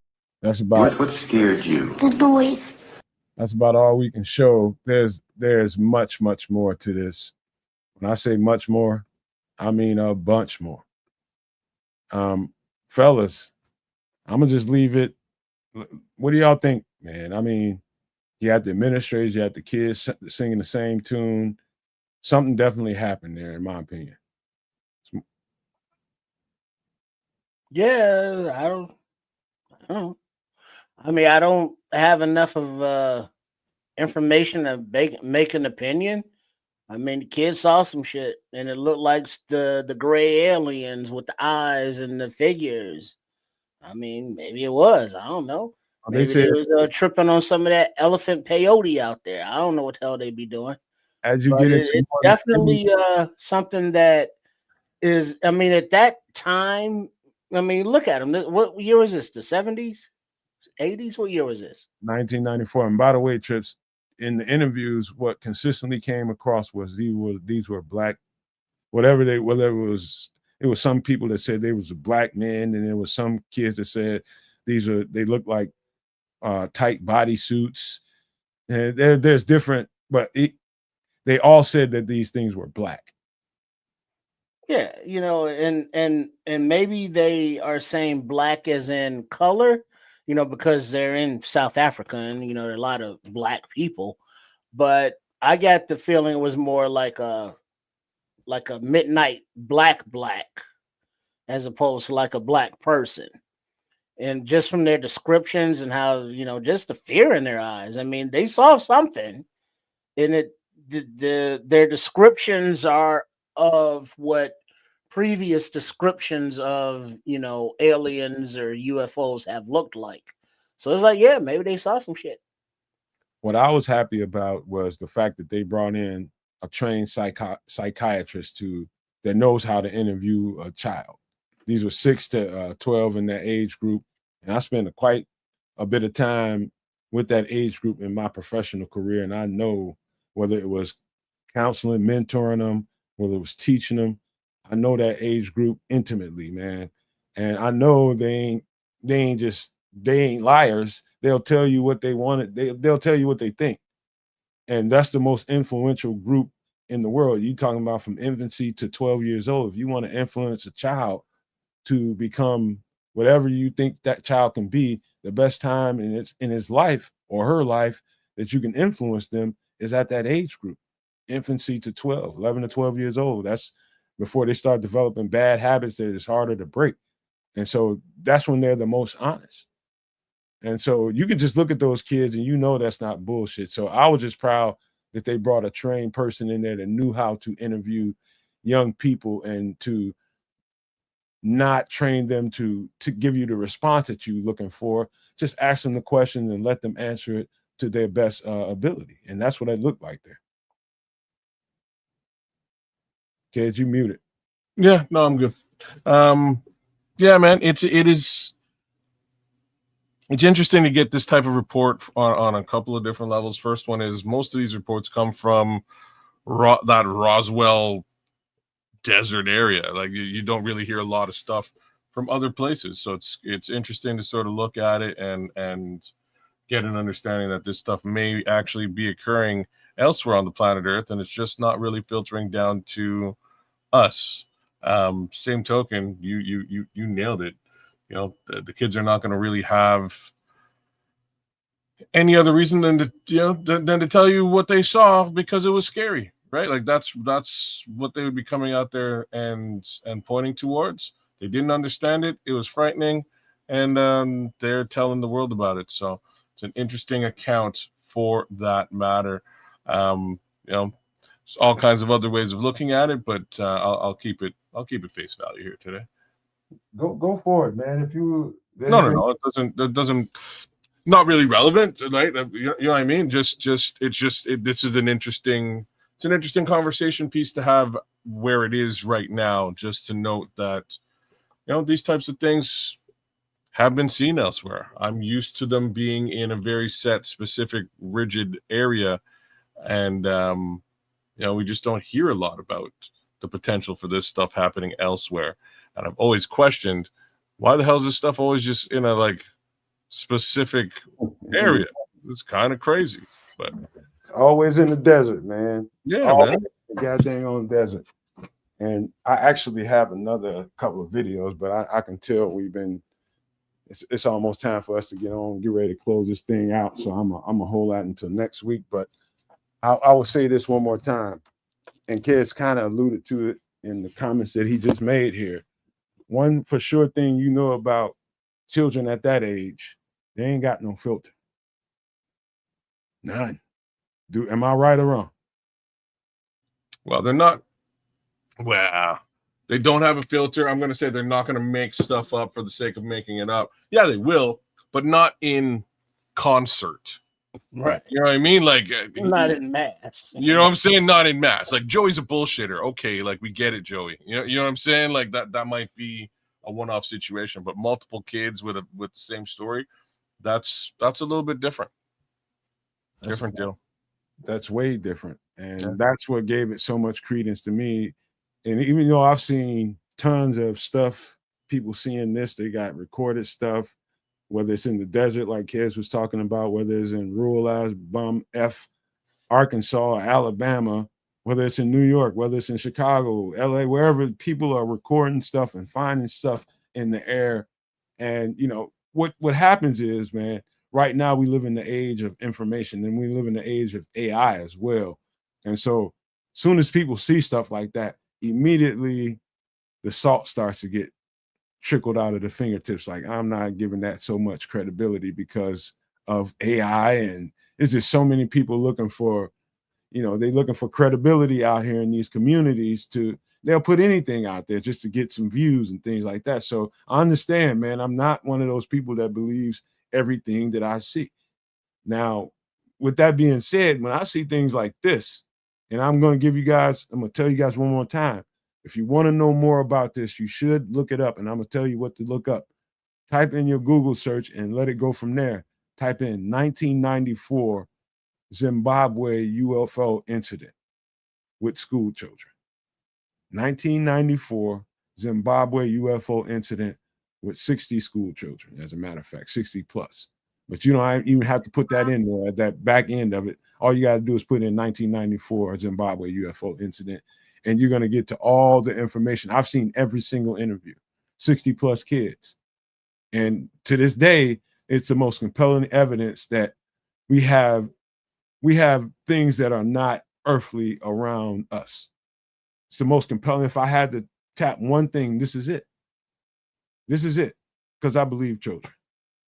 But that's it. That's it, man. That's what we got for tonight, man. And that I encourage you guys to go follow up on the story and read as much as you can, see as much as you can, because it's only so much that we can do on YouTube without getting in trouble. So we did our very best, man. I hope you guys enjoyed it. I enjoyed it. And I hope you all, the Bears content, the food, drink, it was all fun to us, man. But we need to get out of here. And let's leave you all with some good pleasantries. We'll start with Triple R at the top. Yeah, shout out to everybody who joined, and shout out to everybody who will join later, watching us on demand, as it were. Please make sure that you are subscribed to all three of the networks that are broadcasting right now. The Nomad Network at Kyzir Canuck and Sports Chicago Style. Also, you can find at RRSCS. That's the handle of the channel. Shout out to Chef Trip. Shout out to Trip, and a shout out to Coach Tripping, who we do the pregame and the postgame thoughts, and have done thus far every game this season over there at Sports Chicago Style. So check out those videos. And appreciate all the support that are keeping our subscribers numbers rising. Glad you enjoy the content. And we look forward to seeing you, I guess, for the game on Sunday. Amen. There you go. And there's that guy, Kyzir Canuck. Go check him out. Give him a little bit of love. Like, share, subscribe. Do the same for my brothers here at Sports Chicago Style and at the Nomad Network. Follow me on Tuesday. Check me out on Tuesday. Me and D Nice for the Superflex Fantasy Football Show. We will be providing you with all your fantasy football stuff. Sit them, start them, who's injured, what you should be doing, because we're about to get into the playoff push. And things about to get interesting in fantasy football. Oh, look at baby kids. There he is. Get those Zerberts. There's baby kids. But yeah. Thanks for coming out, y'all. Big ups to everybody in the chat. Scrolls, Crimson, Beldar, Kawatu, Cloud Chaser Radio. Who else was with us tonight? Mr. Mayhem, AC Adam was with us tonight. Dylan Campbell, who jumped in. Neo Red, Create Culture. Grant LeCompte, big ups to Grant, big ups to Ricky, and big ups to the Bishop. Shout out to Aldo Gandia, and rest up, bless up to you, man. Hopefully everything works out for you. And shout out to the guys over at the bar room, John Santucci and the crew. Big ups to all you guys. Big ups to all you guys, as well as Greg Gabriel. And like I said, hopefully everything shakes out well with Aldo and his health situation. Outside of that, we'll be here live and direct on Sunday. Be there, and I can't wait for the beatdown that we're about to put on these Packers. Bring a smile, bring your confidence, and bear the F down. And what time is the game now? Because it got flexed, right? I believe we're flexed up to 8 p.m., so there won't be a Nomad at night on Sunday. We will be doing Feed the Bears right up until post-game. So come and join us, enjoy, and believe. We're going to do it again. I think the game is at 7:15, 7:30. Oh, my bad. 8 o'clock Eastern, 7. So we'll go live 30 minutes before kickoff. That's it. So whatever time that game is playing in your zone, we'll be on 30 minutes beforehand. That's what we do every single week. And we invite you all to be a part of the community, because it's so much fun listening to real people call the game live instead of paid freaking, I don't know what you want to call them. It's so much more real when you come in and join us, man. So I invite everybody to the community, anybody that can hear my voice, invite some other people, that the people that are part of the community. Go ahead and invite other people and let them know it's real and it's raw, and it's just, that's the main thing. We are different than your national broadcast or your local broadcast. We're not playing over here, man. We call the game how we see it. It's a little arguing going on from time to time, but that's just the nature of the beast. But you get real when you come over here, man. So I hope you all enjoyed this show tonight. 3:25. What time? Central. 3:25 Central. Kickoff. Are you sure? I thought it was flexed to prime time. No, it was flexed from 12. All right, let's get that right, man. I'm gonna tell you. I can tell you in a minute. Just keep talking. That's what Mayhem is saying. He's saying it's at 3:25 this Sunday. Yeah, because it was noon, and then they flexed it to the afternoon. Not the night. So if the game is on at 3:25, let's just say we're going to be in here at 3:00. If this is Central Time. He's right. It's 3:25 or 3:25 Central, 4:25 Eastern. All right, we'll be in here at 3:00 then. That's right. Agreed. Right on. All right, we'll be here at 3:00, 25 minutes before the game, which is cool, man. But hey, man, I want to say this to you before we get out of here. I always thank you all for being here and being a part of this community, because it's important to us that you are here, that you are contributing, whether it be just in your voice and what you say in the show, whether you're live or you're in the comment section after the show. It's important that you interact. It's important that you support us, because these small channels right here are gold. It's gold. There's gold in these little channels like this, because it's important that we talk about Bears and we talk about football. We talk about those things. But in this day and time, it's important that we talk about some of everything. This is a lot of stuff going on in the world. And, you know, I'm one of those people that's passionate as shit about football because it's something I love. And I say that about everybody here. But that's not the only thing that goes on in a day. I don't spend my day wrapped around a football conversation. I do my work, I do my homework, I do my study, and I got to cut it off and I got to get into other parts of life. And that's what partly that's what this show is about. It's about other parts of life, other conversations, other topics to be discussed. You know, and I'll leave you guys with this, man. I meant what I said about trying to do whatever you can to change your vibration so that you can rise to the frequency you need to be at.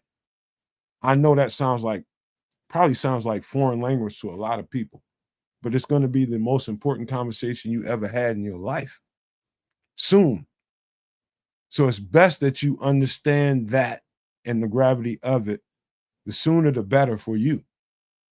Because if you don't, I don't know what's going to happen. All I know is it ain't good.